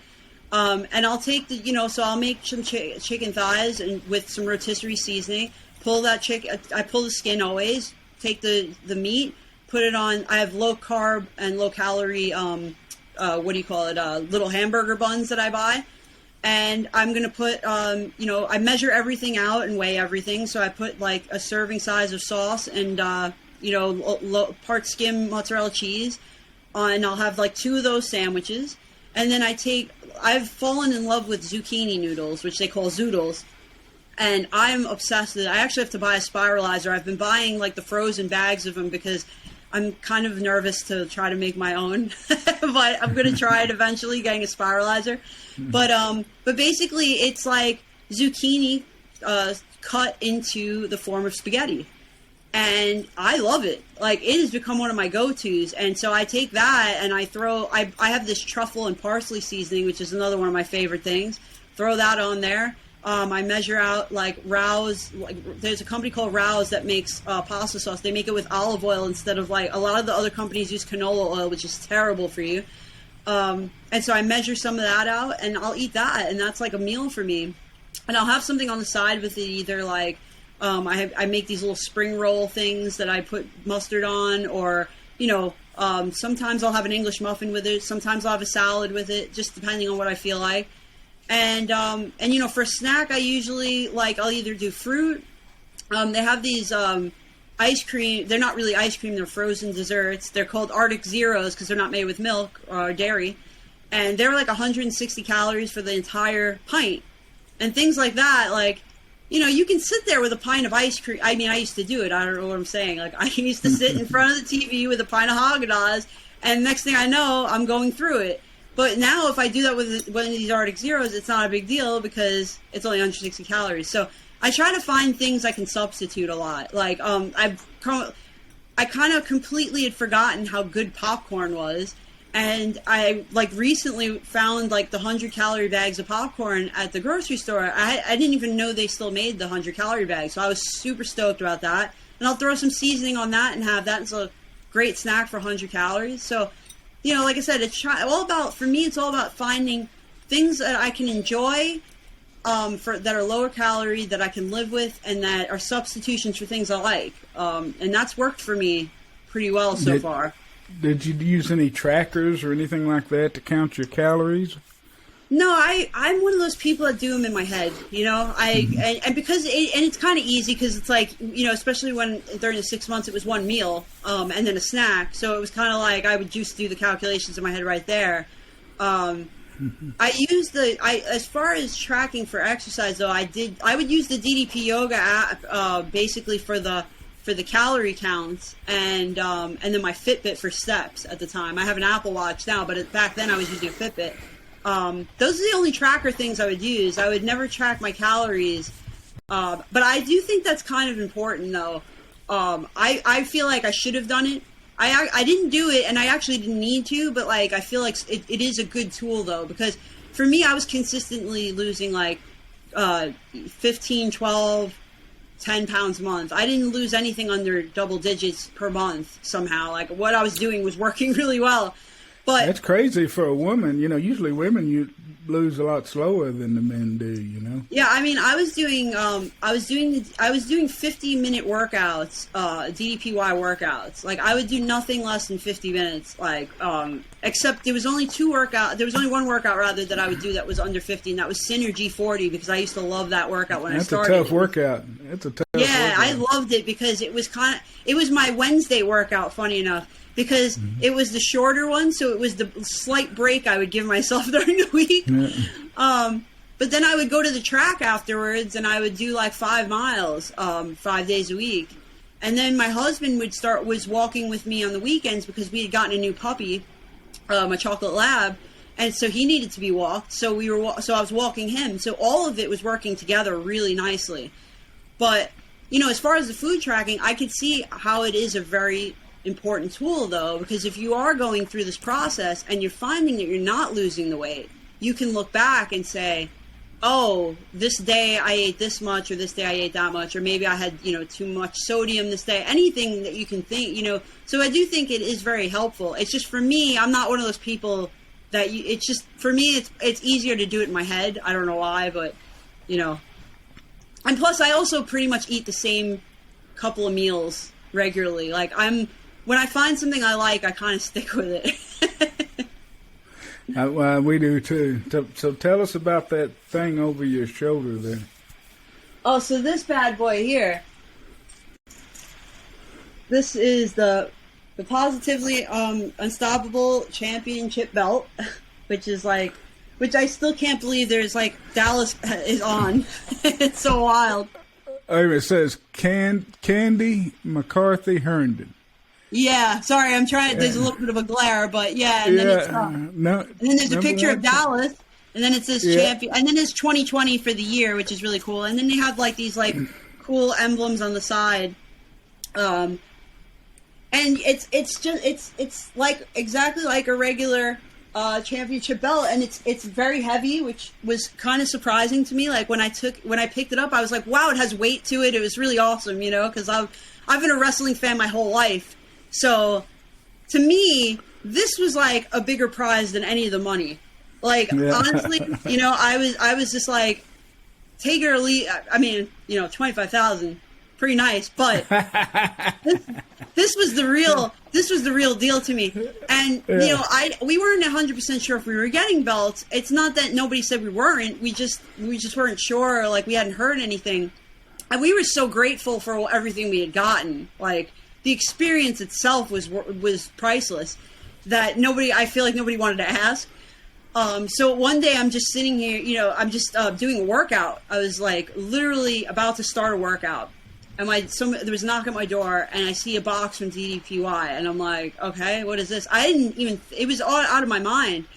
I mean, it was 9 in the morning. I open this box, and out comes this, and I lost it. And it was perfect because it was one of those days where you're about to get on the mat, but you're like, oh, I feel like crap, I'm going to do it. But, and then that showed up, and it was like, oh, I'm doing this workout right now. That's right. So, it's amazing though. Yeah.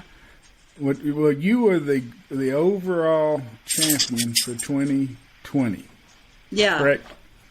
And they're in my year, they were calling it champion and finalist. Now they're doing grand champion and champions, which I think is nicer. I really do. It's because everybody is a champ. I mean, I tell the people in the 2022 group, you're all champions because you're here. You're showing up every day and you're putting the work in. So I think it's nice that they're calling them all champions. And then you have the one grand champion who's and they're not even doing places anymore, which I don't even think is necessary. But, So it's pretty cool, the way they're changing it, as they're going along. Because now, you do the, when we were in it, it was $1 million challenge. And dude, I picked book 82, and the $1 million was in 86. Well, tell them what that means. Tell them what that means. So basically, part of this part of the prize, if you come in first, and you're the grand champion, you automatically get $25,000. But then you have an option for this year. It's $250,000. And how it works is there's a bookcase with 100 Positively Unstoppable books. And in 99 of those books, there's $25,000, like a $25,000, it's funny. Hold on one second. I got to show you something, and it's over here, so let me get it. Yeah.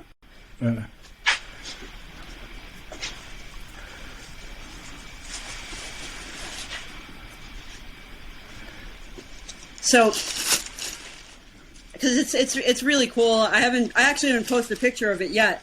So yeah, so this is the book this is the book I picked, and the book that Dallas had signed for me. Oh man, yeah, yo, Candi, you killed it, girl! Bang. Yep. But what was really so when I opened it up, there was this in there, which is a $25,000 bill, but with Dallas in the middle. So 99 of those books have that 25,000 Diamond Dallas 25,000, and then one of them would have $1 million. But in this case it'll be 250,000 because they changed a little bit. So you pick one of the books, and I picked what do you call it? Book 82, and it was 82. book 86. Oh man, you were close. I was really close, but like I said, it was so funny too because I opened the book and I went, oh, 25,000, and Dallas goes, yeah, that's still good, and I go, are you kidding? It's 25,000. Of course it's good. I was happy as hell. I was just happy to be there. Hey, did you run your hand over the book, see if you could get a feeling from them, or did you try to watch Steve or Dallas, see if they had a tail or anything? No, I mean, so being there this past year, it was kind of interesting because I got to see it from the crowd point of view. You know what I mean? I watched Brian Tan up there. I didn't get the opportunity to go up there and look at the books at all. What happened was I got ready, and they were like, all right, we're going to do the interview with Dallas now. And I walked in, and they were miking me up and sat me down in the chair. So when Dallas was like, all right, you're going to pick a book, I was like, right now? But I had already had a talk with with anybody I could think of, like, what number do you think I should pick, Yeah. And my father had actually been like, well, you lost 82 pounds, so why don't you pick 82? And so I said to my dad, had I only lost 4 more pounds, I'd have been a millionaire. But that's right. But I watched Brian Tan, and Brian Tan, man, he... Now, wait a minute. You don't... has that been shown yet? Has that been released? Oh, the video from my year? No, from Tan, from this year. Oh, people know he didn't win the million. But okay, all right. I didn't want to be a spoiler. People know he didn't win the million, but... and I'm not going to give too much away, but he definitely got a little bit more time to get a view of the situation. And he definitely tried to.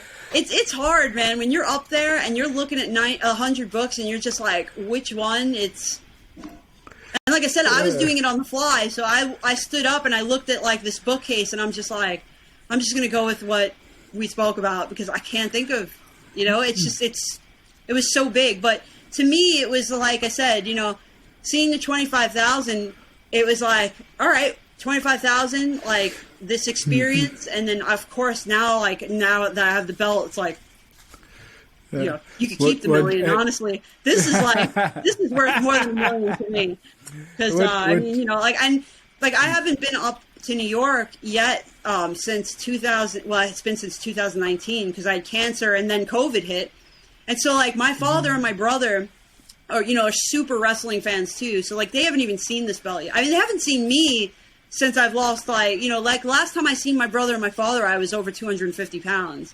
So it's going to be kind of wild when they see me in person too. But yeah, no, this, like I said, being a lifelong wrestler. You're going to have to wear the belt in. You're going to have to wear the belt in when you go see I'm telling you, I'm going to have to walk in yeah. I always make the joke what do you think, I take this thing off ever? But I saw something. I saw something creeping on your Facebook that Billy Bastardly got major bought you or something. What was it? So he bought, for our anniversary, he bought me a case for my belt, a really nice wooden case that's made for like professional wrestling belts, and so we put it together, like, and because I'd been sick and recovering from surgery and stuff, we hadn't put it together from October. And so this past weekend, I was like, let's just do it. I feel a little bit better. My head wasn't bothering me as much. So we put it together, got it up on the wall, put the lights in, and I said to Billy, I go, this is the best thing ever. Because now, the living room is where I do my workouts. So now I'm like, I look up and I see this thing up there, and it's just like, talking about motivating. Forget it. It's unreal. Right, but forget about it. Now you're sounding New York. Forget about it. But yeah, no, so it's been really cool, like having it up there. It's just a lot. The whole thing, like I said, like from the time I was a kid and my mother started getting into her alcoholism until 2020. I mean, there were good times, of course. They're like, getting married to my husband was one of the best moments of my life. And it was another situation where it was like a ridiculous situation. Like we got married in Vegas. We were going to have our whole wedding party come out there. Of course, I picked the weekend of Superstorm Sandy to get married. So like half the people couldn't make it out. But we had such a good time though, because of the situation, we made the best of it. So, like, I've had some really great times throughout the years, but it wasn't until, from the time I was, like, 9 years old or 8 years old to the time I was, I turned 40, just about was turning 40, that I was finally, like, happy. Like, I felt good. Like, and happy doesn't mean, like, yay, jump if you do it. It's, like, content, like, where you're not looking around the corner for that next thing to hit you. You know what I mean? I was talking to, excuse me, I was on a group call the other day with the other 9 champions from last year and the year before.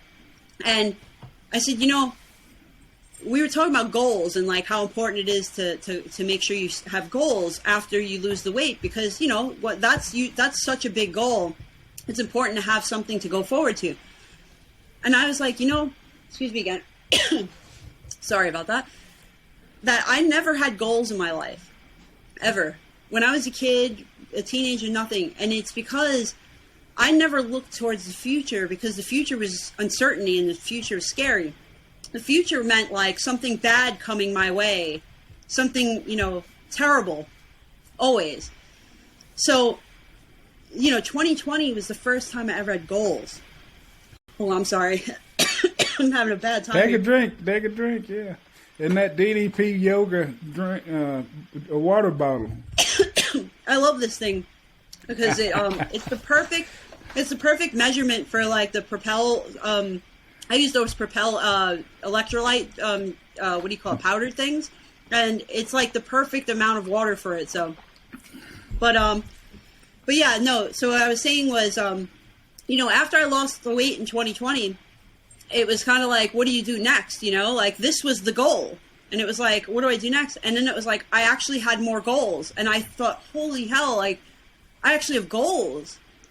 It was an amazing thing. So like I was saying, like I've gotten so many things back from this program. Like really my life. And it's kind of crazy. Like I said, having goals for the first time at 40 is a pretty crazy thing, but. What are your goals for 2022? Absolutely. What are your goals for 2022? I want to start driving this year. I have my license. I got my license in New York, but you never had to drive in New York. Like you could take the train, the bus. But when I moved down here, it was like, oh my God, there's like no transportation. So I've been taking cabs ever since, because I had this because I think the farther away you grow from like the last time you've done something, the more of a fear you have of it. Like the fear and the phobia grows in you. So for me, driving became such a scary thing. And I finally have the confidence that I can, get behind the wheel. I would have done this sooner, but COVID and then getting sick kind of all, put a kibosh on that for me for a little bit. So I definitely want to start driving and get a car for like the first time in my life this year. I signed up to certify to be a DDPY instructor last year, but then again got sick. And so I'm starting to get to a point in my recovery process now, even with the headaches and the migraines and stuff. I feel strong enough though to start really putting the work in for the certification. So that's another goal, is to become certified and actually teach in my neighborhood, which would be great. And Josh Nair. He's one of the he's one of the people that who's helping Hayden run the certification program now. He's like Dallas's best friend, one of the coolest guys on the planet, like real sweet guy. Excuse me. I don't know why all of a sudden I'm having all this, but he there was a point I was going to make, and like the coughing made me forget. It was Josh Nair and goals, and becoming certified. Well, I spoke to Josh. I'll go this direction. I spoke to Josh, like, when I was down in Georgia, and, about the certification program. And now that he was running, he was telling me, he's like, look, you have that ability to connect with people. And like, he's like, I could see you being a really good instructor. And it really lit a fire under me. And that was the point I was going to make. He was talking about how he helps, he has like classes he does with older people, and he's helping a lot of people like regain their mobility. And that's such a rewarding thing to do. Like, that's what I want to do with my life. I want to do I've always wanted to help people, but I never had the outlet for it. And now through DDPY, I feel like I'll have that outlet, and that's what I want to do. And, there's a lot of old age homes in my neighborhood. And there's also a vet hall down the street for me. And I'm thinking, like, a lot of these people could benefit from DDPY. Like, that could be a place to go with it, with the certification. And so, all these things, nothing is ever set in my mind, but there's a lot of things out there that I could see myself going with. And I'm even toying with the idea of going back to school. I always wanted to be a therapist, not actually have to need therapy, but I wanted to be a therapist. And I think, and I'm sure you'll agree, like, people who gain weight a lot of times have something mentally that they're struggling with that gets them to that point. It could be a traumatic experience in their life. It could just be like the way they view themselves. There's so many reasons we go to food. And so for me, I think that if I did have some kind of counseling background with the DDPY, I could really help a lot of people. And so those are my goals, like, for this year, is to just start. I'm not saying I'm going to be a counselor by the end of the year, but I want to start making moves in that direction. Something I've never been able to do. I've never been able to focus on certain things without I was actually having this conversation with Billy yesterday. I never tried to pursue things because I was so afraid of failure before. So I just wouldn't do it. And because of that, there's that saying, you miss 10, what was it? Like, you miss all of the shots that you don't take. Miss 100% of the shots you don't take. Yes, 100%. Yeah, exactly. Right. And that's the thing. There have been little things in my life where something, I could have done something and I let it go. When I was about 20 years old, I was on a Lane Bryant fashion shoot, right? And the CEO of Lane Bryant was there. You know what Lane Bryant is? I should ask first. Oh, okay, cool. Yes. So I was probably about 225 pounds at the time, and I was doing tech on site there. And my brother introduced me to the CEO, and the CEO was like, "We would love to, potentially work with you. Maybe you could model some of our clothes or something." And I was just like, nobody wants to look at me. So I never called the woman because I thought I was ugly. I thought I was, oh, you're too heavy. Meanwhile, it's like Lane Bryant is for plus size women, but I didn't want to be considered a plus size woman, in my mind. This is what. And I thought to myself, they would never use me. This is just going to be another disappointment in my life. And so I never called the woman. Could have something have happened? Who knows? But the point is, I never was willing to take those risks because I was already so depressed that if like more disappointment would have just shot me completely down. And so this year is like the year of taking risks, I guess you could say. Like it's the year of trying new things and trying to do things I've always wanted to do. I started doing it it was supposed to be last year, but then like all this medical stuff happened. I was supposed to skydive when I went to Vegas in August, but my doctor didn't think it would be a good idea. Yeah. No, you told me, when I saw you in Atlanta for the birthday party deal, you had told me that he told you you couldn't go skydiving, but you also told me you found a workaround for that. Yeah, I went ziplining instead. Wasn't supposed to do that either, but I was like, I gotta do something here. Like I was gonna ride dune buggies through the desert. I was gonna like do all kind of. We actually went to a water park while we were there, and they had one of the water rides like totally gave me and my husband both whiplash. And Billy looks at me and he goes, "You should not be on anything that is like screwing with our necks." He's like, "I can't talk you out of anything." And I was like, but you just want to have a good time and live your life.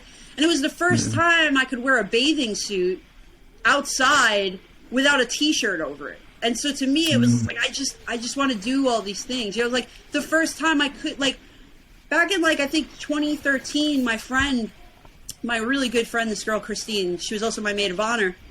She wanted me to skydive with her in the worst way, and I was so reluctant. But because of my weight. And that was when? That was 2013, probably. 2013. I was probably about like 250, 260 at the time because I had lost weight the year before and then started to gain it all back right after I got married, of course.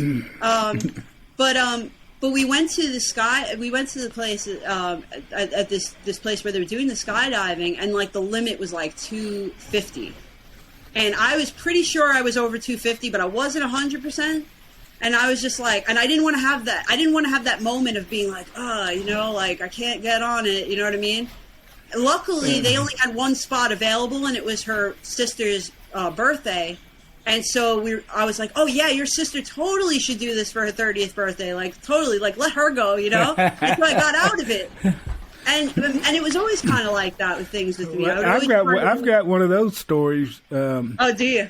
Yeah, when I was in law school down in San Antonio, they had this, I don't know, a deal where you bungee cord jump deal. They came in and put in when this was in the early 90s,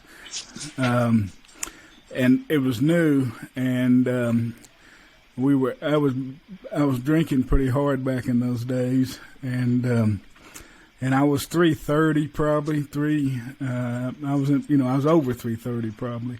And we were with another couple, and we had been to Macaroni's, I think, in different places, but we were drunk, and we show up at the bungee cord stuff, and he told me that I couldn't do it because of my weight, and so I went to loud talking and giving him a hard time and bad mouthing him, but Mary did it, my wife, and they both the people with the couple we were with did it. And so a few weeks later, my mother came to visit in San Antonio, and so we drove up to the bungee cord, and we got out and we were showing her where Mary did bungee cord. And that guy, the owner or the manager, came running out to me and said, hey, I just got some new lines that go up to 400 pounds. We want you to test them out. We want you to test them? Yeah. And I chickened out. You know, he called my bluff. Yeah. I would have been like, no, I'm not testing that out. That's crazy. He wanted me to be the tester, you know. So oh my God! So I got my bluff called on that one. But, oh man!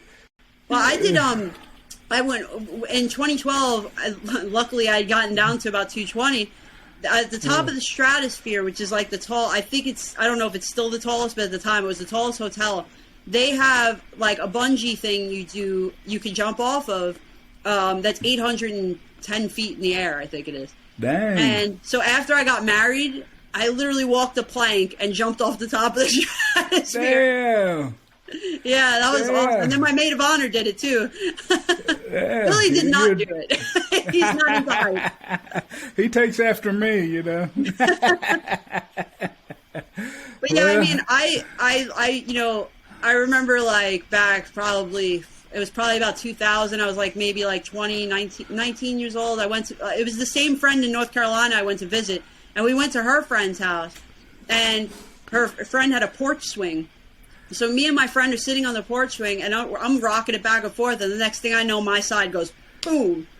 And the thing breaks, and I'm just like, oh, man. And the girl is like, oh, my God, my mother's going to kill me and all this stuff. And I'm thinking, like, tell her your fat friend did it? Like, I don't know. but yeah, but, you know, so after that happened, I was so nervous about any rides, anything like that. Like, if it looked like I wouldn't fit, I wouldn't even try it. And, you know, and that's kind of why I was saying about, like, last year when I went to Vegas, like, why I wanted to just do all these things, because I knew that there was no restrictions. Then there was a restriction. But there was no weight restriction, at least, you know. And when we were at that water park, there was a guy there who was, and I felt so bad for him because it reminded me of that moment I was just telling you about. He was there. There was a guy. He was probably about 400 or 500 pounds. He was with his son. And they wanted to go on this one ride, and the son was like, and then there was this big sign as you're walking through the line that mentions a weight restriction, and I think it was 350. And the guy looked at his kid and he goes, why don't you go on by yourself or with your mother? And he goes, no, I want you to go with me. And he's like, I can't go. He goes, but you don't know. He goes, get on the scale. And he goes, no. And the father kind of flipped out, like he was pissed. He's like, I'm not going. And the kid was like, oh, okay. And he like and the guy stormed off, and I felt bad for him because I was like, man, like, I can't imagine what that must feel like, you know, to have to tell your kid that you can't go on with them. And you hope that's the catalyst, though. You hope that's that moment. But I can tell you one of the lowest points in my life was similar to that. We were out in California at Disneyland. My kids were small, so I don't know what year they've been. They're all in their 20s now. And, you know, I was probably 470, 450, something like that. And I had to rent one of those scooters, one of the electric scooters to keep up with the kids, you know, to at least even to go and see what they were going to do. And, you know, hell, I was probably mid to early 40s, and it's maybe, I can't remember when, but it's, you know, it's a big hit to the ego to be a young man and have to ride around on an electric scooter while your kids play. And you know, I've got a picture somewhere. My oldest had bought a Mad Hatter hat and wig, and they got a picture of me sitting on that scooter wearing a Mad Hatter hat and wig. And but, you know, it still wasn't enough to make me quit drinking and eating at that time. So it's crazy, man. It's crazy. What was your switch? What was the moment for you that flipped that switch, do you think?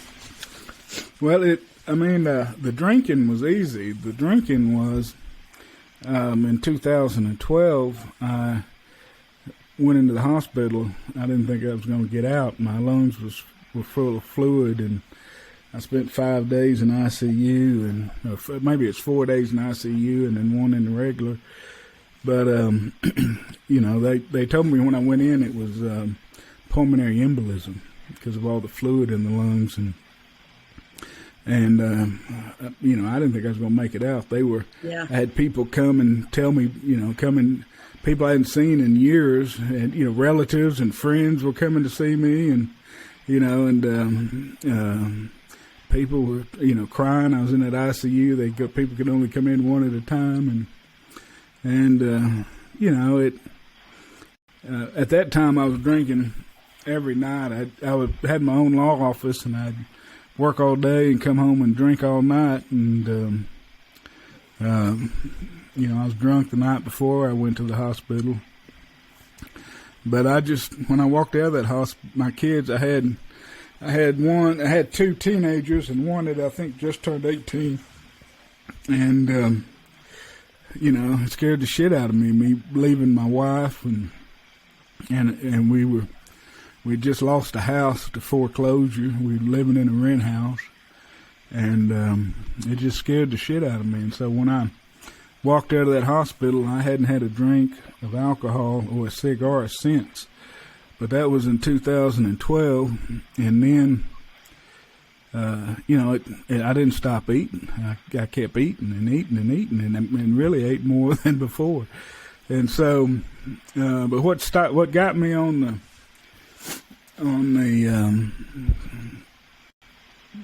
trying to lose weight, to finally really take it serious, was I was in.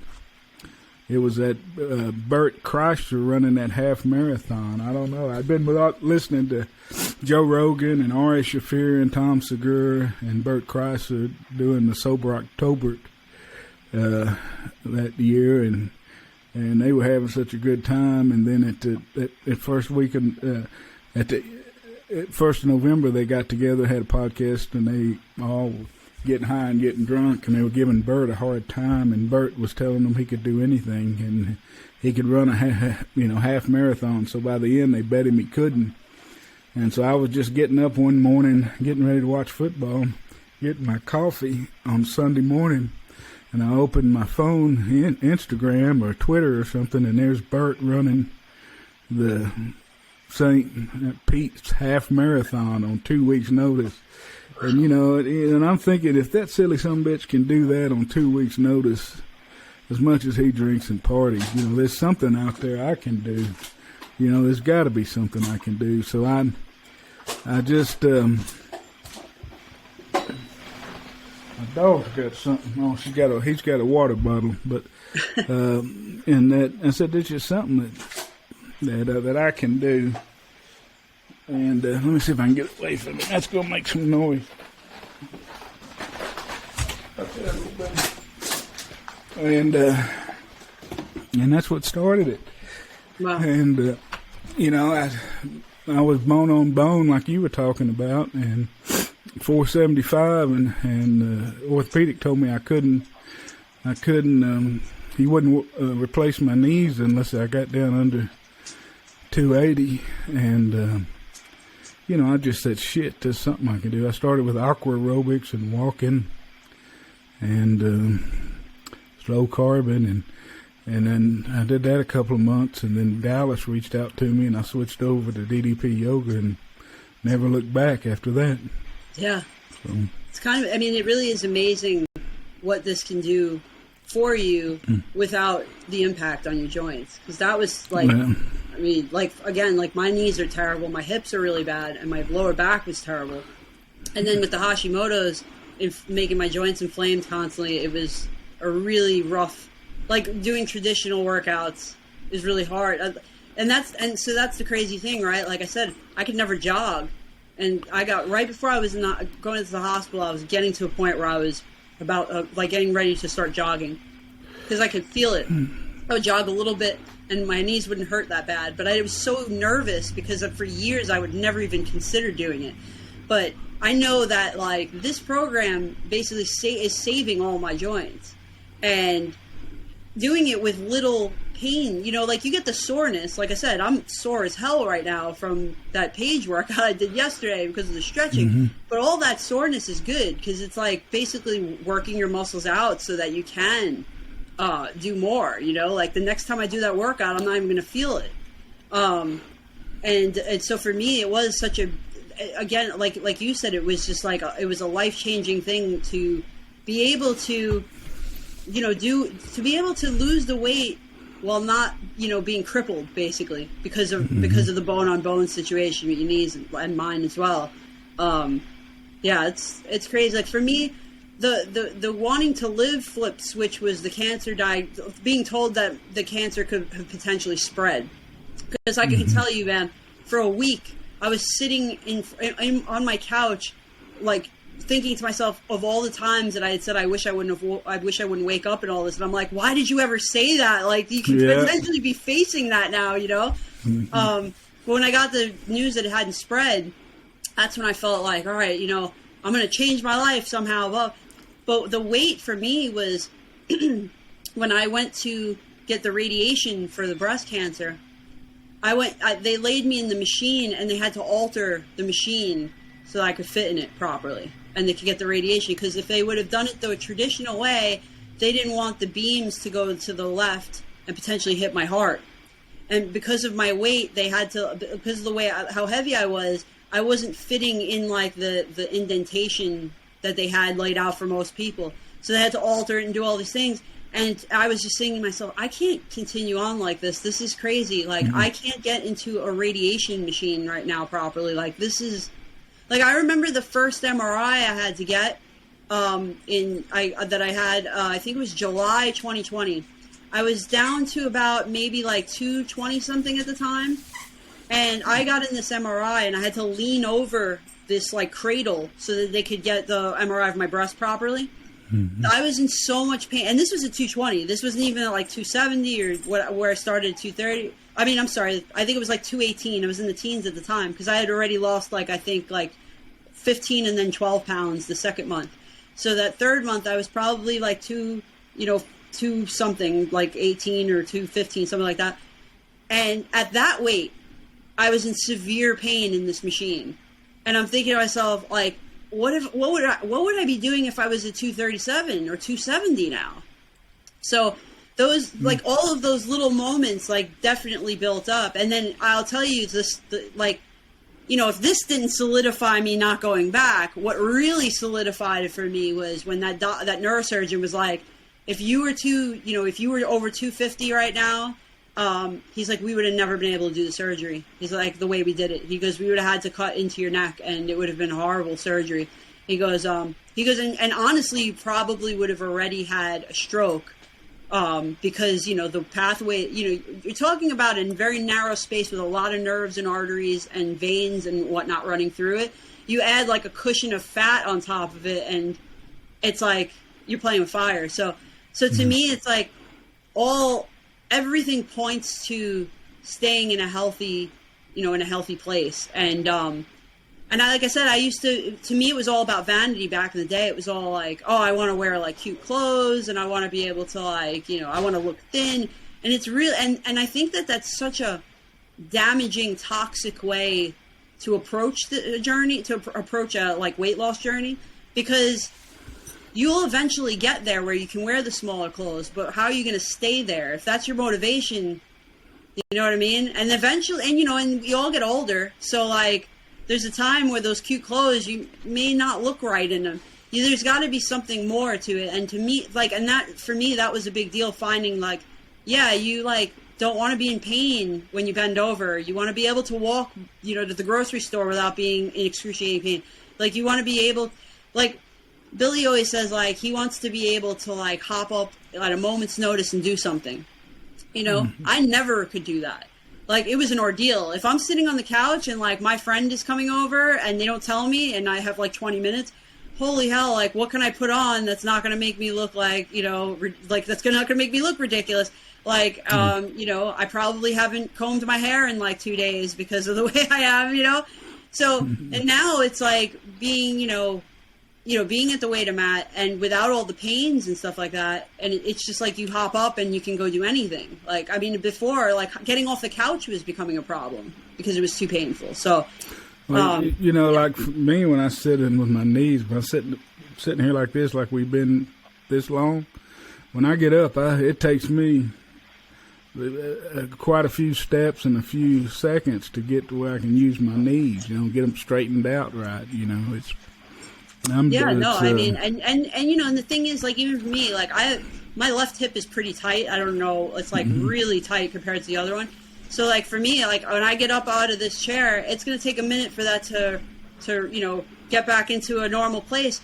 The thing is, though, that wouldn't have even been possible if I wasn't doing DDPY. Like, I would be getting off the couch in steps. You know what I mean? Like, before, I'd have to hold on to the side of the couch to get up. Like when I was going upstairs, it would take me. I mean, it got into, and I was, I'm talking about like 35 years old, where I'm like holding the wall to get up the stairs. Like, it's not right, And I mean, to be in the best shape of my life at 40, really tells you like where I was. And it also shows though that like you're never too old. It's never too late to start doing this ever. And I think people don't realize that either. Like, I thought, like, before I started this, I thought my joints were too far gone. I was like, I have a herniated disc in my lower back too, and I was like, this can't fix it. Hell, if I was wrong, because man, like, I've never been able to like I've never been able to do the things I can do now. Like when I do the DDPY yoga, like I would never have thought I could like hold myself up and do all these crazy things. So it's definitely a life-changing experience. I mean, not that I haven't told you that in the last 2 hours. No, that's good. That's good. But I tell everybody that I truly believe it's the closest thing to the fountain of youth that we're going to see in our lifetime. I mean, it gives you back. It gives me a second life. It gives me because when I walked out of that hospital in 2012, I knew I was dead. I walked out with a diagnosis of congestive heart failure, and I figured I was going to die any moment, and I shut down my law practice, and I just went to work for the county, took the lowest job I could get, trying to get some kind of pension for Mary, and and try to get the kids to 18, and I just knew I was dead. I'd given up. I'd given up on life. It wasn't about quality of life anymore. It was just about trying to get to where my kids are 18 and have some kind of pension in the bank for Mary when I'm gone. I didn't think I'd ever be here. I didn't think I wouldn't be I didn't figure I'd be here. I didn't know if I was going to die any day. Honestly. And Billy had congestive heart failure back in 2001, and so I know a little bit about that. And he was, he also didn't know at first if he was going to prepare. Now the thing with Billy is like he's like 140 pounds, so for him he had actually taken ephedrine, and that's what caused his heart failure. And he was taking ephedrine for the energy, like I was taking it for weight loss, but he was taking it for energy. And, so when you go to work, because he works as he's like an installer, a window installer and contractor. So that's what he started, and he had congestive heart failure too. And his heart, I believe he was working down to like 5%. And he luckily has built himself back up to where he's at a normal level now. So yeah, and I mean, I can't imagine what you must have felt like at the weight you were at with that diagnosis. And just like he always would tell me how he wouldn't be able to lay down at night without feeling like he was choking because of the fluid in the lungs. Fluid in the lungs, yeah. That's what. When I went in the hospital, my lungs were just so full I couldn't walk but a few steps without having to sit down because I was going to pass out. And I know exactly what he's talking about, laying down and feel like there's water coming up the back of your throat, choking you. You got to kind of try to sleep sitting up, and it's a miserable way to live. I can tell you that. Yeah. Well, I got to ask because switch the topic a little bit because social media has been such a big part of my journey. Do you have any opinions about how social media has affected your journey? I think it's I think it holds people accountable, so it is helpful in that way. I was never a social media person. I was super private. Like I said, like everything was like keeping secrets. Like you don't want to like put too much out there. I only posted any progress pictures like 4 months into my journey because I was like, I don't know, I didn't. I didn't want to put it out there that I was trying to lose weight, because I had told people so many times before, oh, I'm jogging, or I'm doing an exercise program. I was never jogging. I would always write jogging and then I'd be walking. But, I would always tell people like, oh, I'm starting this workout program, or I'm eating better, and I would never do it. And I would never, I'd see the person like a month later and I'd be heavier than I started. So I didn't want to say anything, because I didn't want to be embarrassed when I failed. Because in the beginning I didn't think it was going to work. Like, I just didn't think I had it in me to stick with it.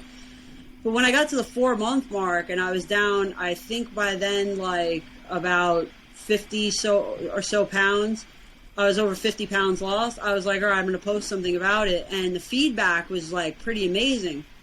And this was just from people in my life.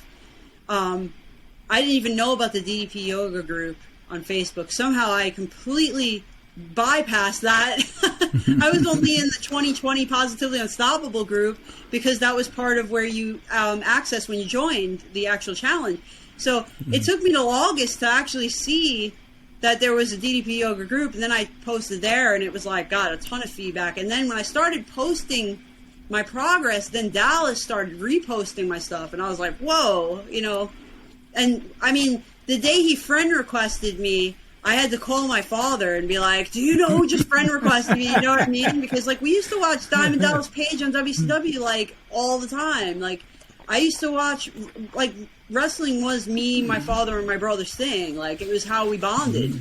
So for Diamond Dallas Page, this guy that like we all loved as a wrestler, like reaching out to me, it was a crazy thing. And my brother had met Diamond Dallas Page a few years earlier at Sundance, which is like where they what do you call it? They do like all the premieres for documentaries and stuff like that. And Dallas had the Resurrection of Jake the Snake premiering there. So my brother had met him, but this was like in a different capacity. It was like a crazy thing.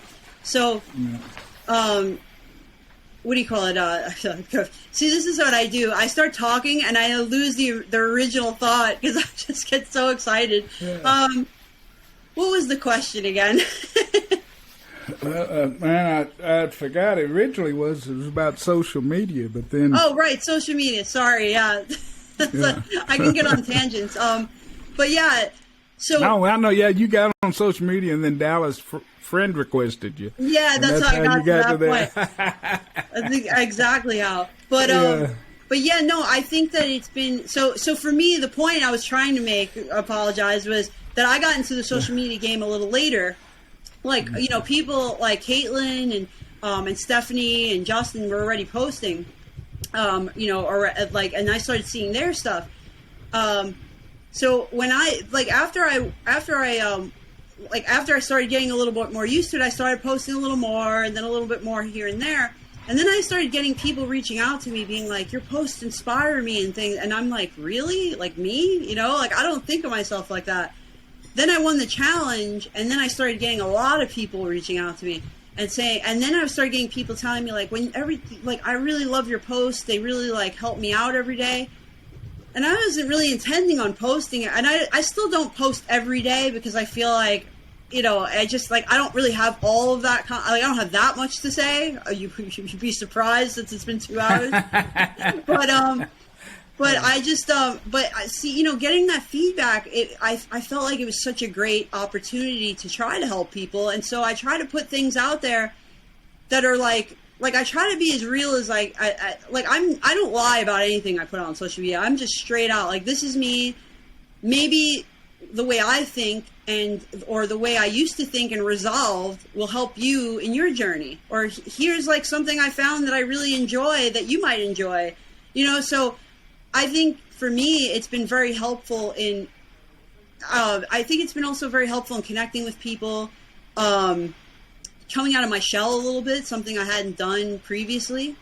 And I think from, the part, because now I'm in maintenance, so from the weight loss perspective, I think that if you're in, there's a girl named Lindsay Sud, I hope I'm saying her last name right. I'll just call her Lindsay Griffith, because I can pronounce that part better. Lindsay and me have been, she actually was one of the winners of the contest I ran last year, for the Positively Unstoppable Challenge, and I gave out a free subscription for the app. So we've kept in contact, and she's run through some trials last year that knocked her off course, but now she's back in the challenge this year, and she's on top of it. And she started an Instagram account called Lindsay Gets Lean, and she did that just so that she could keep herself accountable. And I said to her, I said I kind of wish I would have done that in the beginning, because I feel like, because then I would have more leading up to where I'm at now. But I said, I think it's a great idea, because it kind of like puts you out there, and it's kind of like you get people cheering you on, but you also feel the accountability. And so she's been doing that, and it was really hard for her. Like she was like, I don't want to put these pictures of me out there. I said, but this is not you. Like, this is just you now. I said, this is not you, 6 months from now. I said, and the thing is, you can't hate, because a lot of us will look at our pictures like, I used to do the same, look at my pictures when I was heavier, and I used to hate that person. And now I look back and say, I love that person, because that person put the effort in to get to us to where we are today. And I said to her, I go, don't hate this person that you're seeing in these pictures. This person is making a conscious effort to get on the mat every day, to watch what they put in their mouth every day, and to like put their story out there so they can inspire other people. I said, I don't have kids, but she has 2 kids. And I said, so I can't really relate to people who are moms like in the same way that you can. I was like, you can inspire a whole new set of people. So I think social media is a great tool for a lot of reasons, for like the person, for the accountability, and for the motivation, and then for the people that are looking. Because like the one thing I love that Dallas always says, he goes, you never know who's watching. And he's right. Like, I never knew who was watching. Then I had people commenting and on my posts or reaching out to me and thanking me for inspiring them. And I'm like, I would have never thought anybody would say that I inspired them to do anything, 3 years ago. So I think, it's amazing, isn't it? Look, this is that's the 90-10 version of social media, because there's a lot of bad on social media if you look for it. I mean, you don't even have to look for it, but you got to tune it out. The one thing that, again, I always go to, Billy's like my rationality guru, but he says like social media is not real. Like, it's something on the computer, and it's like you can turn it off. So if there is negativity, just shut it out, because it's unimportant and you don't need it in your life. Just look for the positive, because there's so much positivity on social media that if you're just in the right places, you got to follow the right people. Yeah, no, absolutely, and I agree with all of what you said, and especially what you said to Lindsay. I mean, about the putting yourself out there, because every time you do it, you're scared shitless about how it's going to be taken and what comments the trolls are going to make. But then once you put it out there, the feedback is 99% positive, and then you've got a few trolls trying to go viral by saying the meanest thing they can say. Exactly. But, and I think I really think it's harder for women too. I think that the trolls are harder on women than they are on men, honestly. But well, I would say the trolls who say the negative things, like a lot of times. I mean, and this is not including like the creepy the creepy weirdo men comments that sometimes I get, that I'm just like, and it's not it's. I know it's public, so it's going to happen. So I just roll my eyes and delete, you know what I mean? But like with some of the really negative, hurtful stuff I've seen posted on some people's stuff, like I've been pretty fortunate. I've seen some negative stuff that was written like when Dallas would post my stuff, or like when I won the challenge and they announced it, I was getting like hate mail from people who thought Justin should have won. But overall, I've been pretty lucky. But I've seen some other people, and I always think, like, these people are people who, they don't want to, like, they're jealous. They don't like seeing people bettering themselves. So they rather than them elevate themselves, they want to drag you down to their level so they don't have to fix themselves. And it's hard, and in the moment when you're reading such a hurtful comment, it's hard to rationalize that. But you just got to remember that these people are just miserable. That's what it comes down to. And, you know, you just like, you're not there, and you're not going to stoop down to that level. What is that Eleanor Roosevelt's quote? I can't remember it, but something about you have to give them permissions to hurt your feelings, or yeah, I can't remember what it is, but it's something to the effect that they can only hurt you if you give them permission to hurt you. Yeah. And, you know, but it's, you know, I don't know. It's done so much good for me. I mean, everything I have, I mean, I just can't describe all the tremendous good things I've got that's come out of me just, you know, having the balls to posting myself out there on the internet in my underwear at 475, you know, and it's, you know, I see the negativity and I understand it, but, you know, eventually, for me, the negative stuff almost completely stopped over time. You know, it's kind of crazy. I don't know if it's the algorithms or the people I follow or what, but you know, I don't get hardly that much negative posts anymore like I used to. Well, I mean, when you don't respond and they don't get that reaction from you, that's what they give up. You know what I mean? They go bother somebody else who they get the attention from. And like, good on you, man, because if you wouldn't have put your journey out there, people like Justin wouldn't be where he is. I wouldn't be where I am. There's a lot of people that were inspired by you, you know, and I mean, I'm so grateful that you put your story out there, because it's not easy. Crazy, man. It's not easy, but the people you have touched is like kind of an unbelievable thing. You know, and I'm like you. I'm always amazed that somebody's inspired by me. Shit, I was 475 and drunk. You know, it's hard. You know, it's hard to believe that I'm anybody looking up for me for diet or fitness. I can tell you that much. Hell, I couldn't walk to the mailbox back in the day. I feel the same way, and I still in a way feel like that, because I'm like, with the way I eat, I'm just like, I'm very much like whatever I feel like that day, I just try to make the best choices, and that's worked for me. But you know, like I said, like I don't have there is nothing that is really structured except my workouts. Like that is like super structured in the sense of you're doing 50 minutes of this and you're gonna walk, and that's what you're doing. You know what I mean? But I literally pick the workout I'm going to do that morning. Like, it's just, do I feel like stretching more today? Do I feel like getting my ass kicked today? So when do you do the workout? Are you a morning workout or an evening workout? I really like doing it early, as early as I can. I was getting better with getting up earlier and going to bed earlier, but like ever since these migraines started, it's been getting harder to go to bed on time, because like I have to just basically collapse from exhaustion, because otherwise I just stay up with this crap. But I try to get them done as early as I can in the morning, because then you just have the rest of the day. But it really is up to whoever the person is, because I know some people, you know, they work in the morning, so they do it in the evening. I think really it's like whatever works for you is the best thing you could be doing, you know? Because like I've seen some people say, do you think it's better to do it in the morning? Do you burn more calories if you do it in the evening? It's like whenever you do it is the best time for you to do it, because you're doing it. And that's it. All right.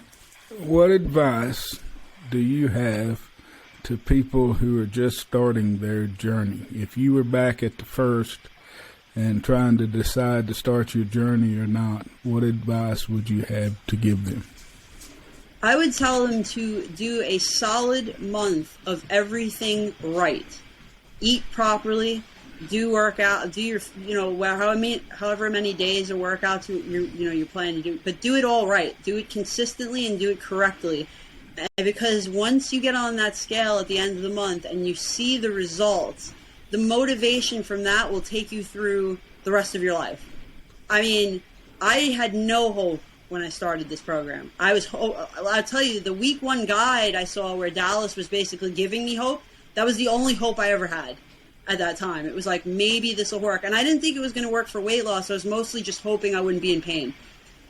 But I did everything right for that first month, because I told myself I'm just going to do everything right, because at least then I could say, well, I tried. You know what I mean? But that, when I did everything right and I saw the 15 pounds come off that first month, that was it. Nobody had to. And the thing is, like, motivation is fleeting. The motivation will start to die down, but the hope is that by the time that happens, you got the discipline in place, and then you're already set. And that's really what it comes down to. And that's exactly how it worked for me. So, like, I try to tell people, like, don't half-ass it. Don't half-ass it. Do it as hard, like, do what you can do, what you know you can do for that month, so that you can say you gave it your all. Because if you give it your all, you're going to get the results, and that's going to make you want to stick with it. So that's what I would say. Yeah, great advice. Great advice. So you, what do you weigh today? Do you mind me asking you that? Oh, yeah. No, that's totally fine. I'm 135 right now. I'm like 10 pounds from where I don't know that I should be at 125, I'll be honest, because I was getting a lot of the, like, you're getting too thin comments. So I didn't intentionally gain this weight. This was like from around the time of the surgery, between then and then through the holidays, like, it was just like creeping up. Because the first thing that got me was the steroids, because, man, like, they make you retain water, but they also make you starving hungry. And so I was trying my best, like, not to give in, but, like, there were days where I'd go over my calories. So between that and then, of course, the holidays happened, I gained some weight, like, like maybe like 10 pounds back. I'd like to be around 130, so I'm still in my grace period. Like, I've been trying to give myself like a 10-pound grace area. But, that's the thing. Life happens. And I think that I'm going to continue using the scale to be mindful of where my weight is, but I'm not going to stress about it like I used to. Because ideally what I would like to do is start putting on some muscle and really tone my body. And I know with putting on muscle, weight is going to creep up. And so there was a time where I was so freaked out about the scale, like before this whole journey, like where, I see a pound difference, I would have freaked the hell out. I don't want to get into that mindset. So for me, the scale is more of a tool to make sure that things aren't going too haywire. But, like, in reality, my clothes are my best measurement of how I'm doing. And, like, even with the 10 pounds, my clothes still fit pretty much the same. So it's been, so I'm doing pretty well with it. And, like, in the maintenance area, like I said, I'm trying to do a little bit of a slight caloric deficit, because I would like to just be in the 130 area and give myself, some cushion either way, but not too stressed about it, though. Right now, I'm doing pretty well. Well, that was something I thought about earlier when I read that book. Dr. Fung wrote an obesity code on intermittent fasting, and they talked about that your body gets used to a style. Do you ever shock your body? He doesn't recommend doing the 16-8 or the 24 forever. He talks about having multiple day fasts and or eating sometime and then going back to the intermittent. Do you ever do anything different, or do you stick to that plan? I've been sticking with it, not even on purpose. It's just the way I'm used to eating. So, like, I don't change up the intermittent fasting, but Saturdays I do a higher caloric meal, because it's like I wouldn't say cheat day, because it's still good food, but it's just I do eat higher calorie, and I think that has been good for me, because it's kind of like, if there's something that I've been really wanting, I won't go, I won't buy a pint of Haagen-Dazs or something, but, like, if I wanted pizza, if I'm like, man, I'm really craving pizza this week, Billy will make French bread pizza, and we're making it at home. We know what we're putting into it, and so I can account for it, and it's not so bad. Or, like, but my mostly Saturdays are devoted to steak, because I'm obsessed with steak. So, like, I'll have a nice ribeye or something, like, but yeah, I mean, like I was saying to you earlier, I when I'm pivoting back into maintenance again, I think that I'm going to change that window so that I do have a smaller meal a few hours earlier in the day, and then I eat dinner. So I'm still toying with how I'm going to take it going forward for like the rest of my life, let's say. Mm-hmm. And I think that's kind of the beauty of this whole thing is like you can still trial and error without having like a horrible, like, you know, rebound, you know what I mean? Because you just start small and see if that works for you and try something else. And then, you know, like I'll try like, you know, having a small, like a salad or a soup or, you know, or eggs or something a little earlier. And if like my weight started to creep up for some reason, then I can change it. But really it's like, everything that I've seen, at least with me, has been calories in, calories out. Like if I stay below a certain calorie level, I'm not going to get, you know, I'm either like going to maintain or lose weight. So it's been pretty consistent for me. Because when I was in the hospital, you know, there's nothing to do there. So they're like, they come by with the menu and you're like, all right, I'll have breakfast, lunch, and dinner. And, you know, so I was eating 3 times a day, which I normally don't do. And I gained no weight in the hospital. I actually lost like 3 pounds while I was in the hospital. And they have good food. It's just that they have everything very portioned and you end up eating at like, you know, around 12 to 1400 calories, you know, with the food that they give you. I mean, I was picking better choices, but still it's like I was eating 3 times a day and it didn't affect anything. So I don't know. I think it's just really what works for you best is really what you should be doing. All right. What did you tell those endocrinologists that told you you can't lose weight with your thyroid? Have you gone back and give them hell yet? No, I have a new doctor at Johns Hopkins, and he's great. And he was like the first doctor that actually tested another thyroid hormone that I had been asking other doctors, found it was low, supplemented me with the right medication, and now and like that happened right at the beginning of my weight loss journey, and I kind of credit that for getting me in a better place too to actually go ahead with it, because I wasn't feeling so great back like in January of 2020. And that's when I was like, I had gotten on the scale. It was 250 at the time. So they noticed, I mean, this doctor noticed something was wrong and got the levels. And they, 6 weeks after adding a medication to my regimen, I felt like a new person. And so that's when I actually had started walking a little bit more. And so from January to April, I went from like 250 to 237, sorry. And that was just like walking a little bit and watching a little bit better what I was eating. Like I wasn't really actively doing too much, but you know, once I joined the challenge, I started doing DDPY 5 days a week and walking, and it was just like, and you know, really was more on top of what I was eating, and the weight just came off. I mean, and it really surprised me. I was not expecting it. How has it changed your life? I mean, I went from hating waking up every day to being happy I'm alive. You know what I mean? You know, and not every day is like a, you know, celebration, but it's not every day isn't like a death sentence or, you know, a funeral. You know what I mean? I really did not want to wake up every day before this.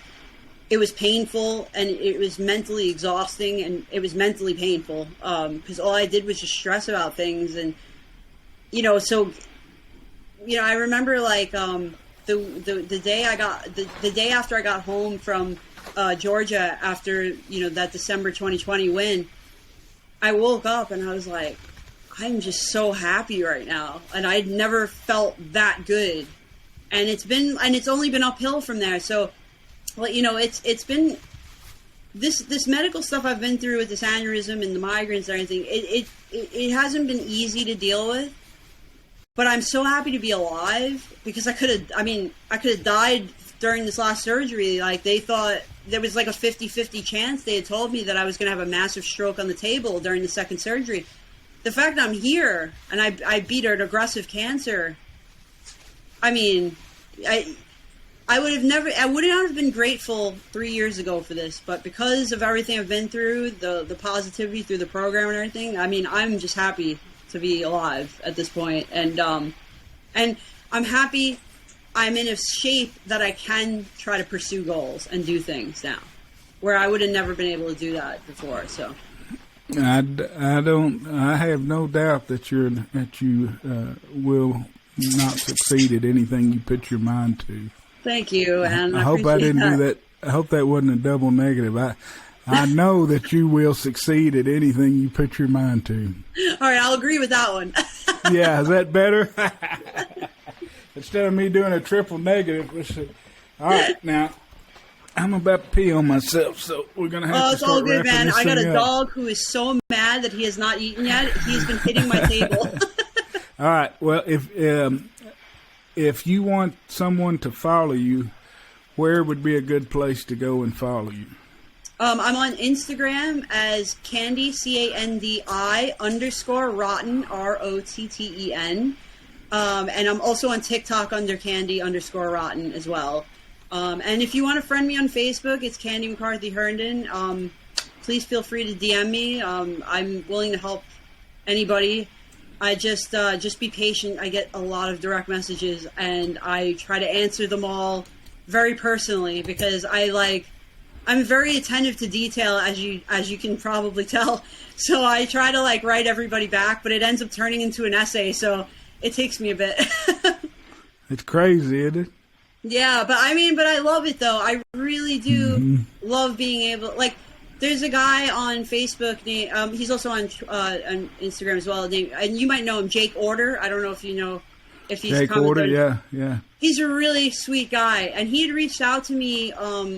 Probably last January, I think it was, because after I won, because his wife has Hashimoto's disease, and asked me if I had any tips, and so I told him everything I could tell him, and he literally it was 2 days ago wrote a post thanking me, just talking about how great of a person I was, and I'm like, I just was telling you it costs me nothing to give this information out. If I can help somebody, I am so happy to do it. And I that's the thing. I just want people that, and I think you'll understand and relate to this. I just want people that are in the position I was in to know that there's another way, and that's what's important to me. Mm-hmm. And that's what is so absolutely wonderful about this community is how supportive and positive everyone is in the community. It's unbelievable, especially in the DDP Yoga Facebook group. It's just unbelievable. Yeah. I just can't believe they get 70,000 people, and for the most part, it's just positive and supportive posts. If not, they'll kick them out. It's pretty amazing.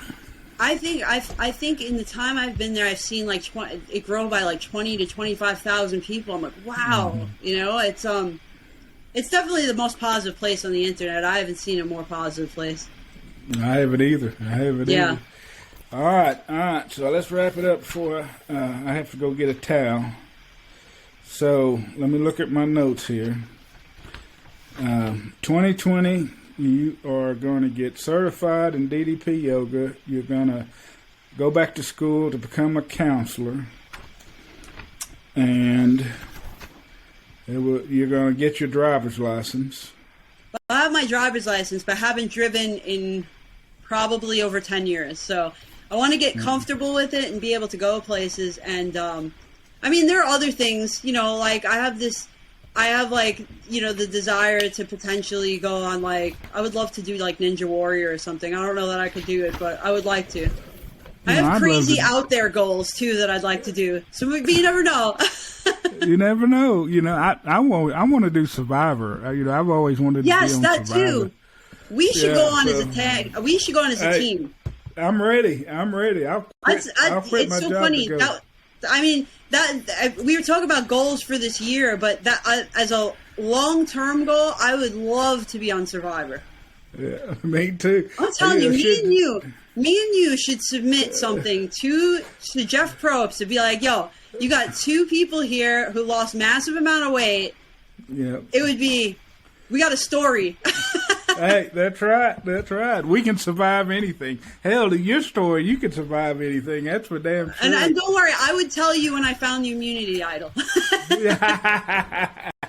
there's a guy around here who's a World War II vet, 94, something other. He drives a trike motorcycle, and I don't know, he's 94 or 95. I don't know.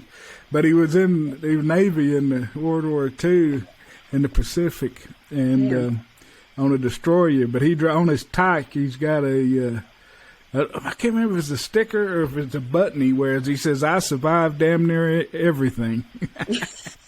Or I can survive damn near anything, or something like that. I forget what it was, but that sounds like a button I need for sure. Yeah, that's right.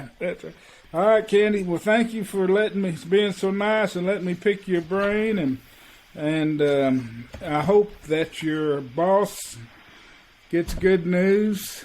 Thank you. With his situation, and keep kicking ass, keep inspiring, and keep being Candi Rotten. That's all I can say. Well, I really, really appreciate you having me on your podcast. It's and like I told you in person, it was an honor to meet you in person, just because thank you. I had followed your story, and it inspired me to get my ass off the couch and start moving. And like I said, seeing the look on your face when you started was such a mirror image of how I felt when I started, that it really inspired me to be like, if he can do it, I can do it too. And so this is an honor to me, and I really appreciate it. Well, thank you. And please tell your amazing wife I said hi, because I love her. I will. I'll tell Mary hi, and you tell Billy I said hi too. Definitely. All right, and hopefully we'll get to see each other again at the next Christmas party in Atlanta. Oh, definitely. And remember, Survivor, me and you. Survivor. I'm serious. I'm ready anytime. I'm not scared. I'll go out there anytime. So as long as you can make the fire, because I can't. I haven't tried to. Let's put it that way. Hey, I promise you, if they give me one of those fire sticks with the magnesium, whatever it is, and I can do it with that. But if I had to do it from a bamboo shoot and a rope, and a stick, I don't know if I could do it. But I promise you, if we get picked, I'll be practicing. Oh yeah, well I will have to too, and I'll have to get Billy to teach me all of his fishing ways and all these other crazy things, survival instincts he has. That's right. Growing up in Brooklyn, there's not a lot of survival instincts, except just be wary of the rats and and stuff like that. but yeah, no, thank you so much again, Vance. I really appreciate it. All right, Candi, thank you, and hopefully I'll have it up. Well, I will have it up Monday. What's Monday? The 21st. No, the 24th. Monday the 24th. So I'm glad we got it done today. So I'll have it done by Monday. So all right, man. And it should be everywhere. And it'll also, the video will be on Mary and Vance Hines' YouTube channel. Oh, cool. Awesome. No, Vance and Mary Hines' YouTube channel. Oh, that's awesome. Great. So the video will be there. So Candi, thank you again, and thank you, keep man. Kicking ass.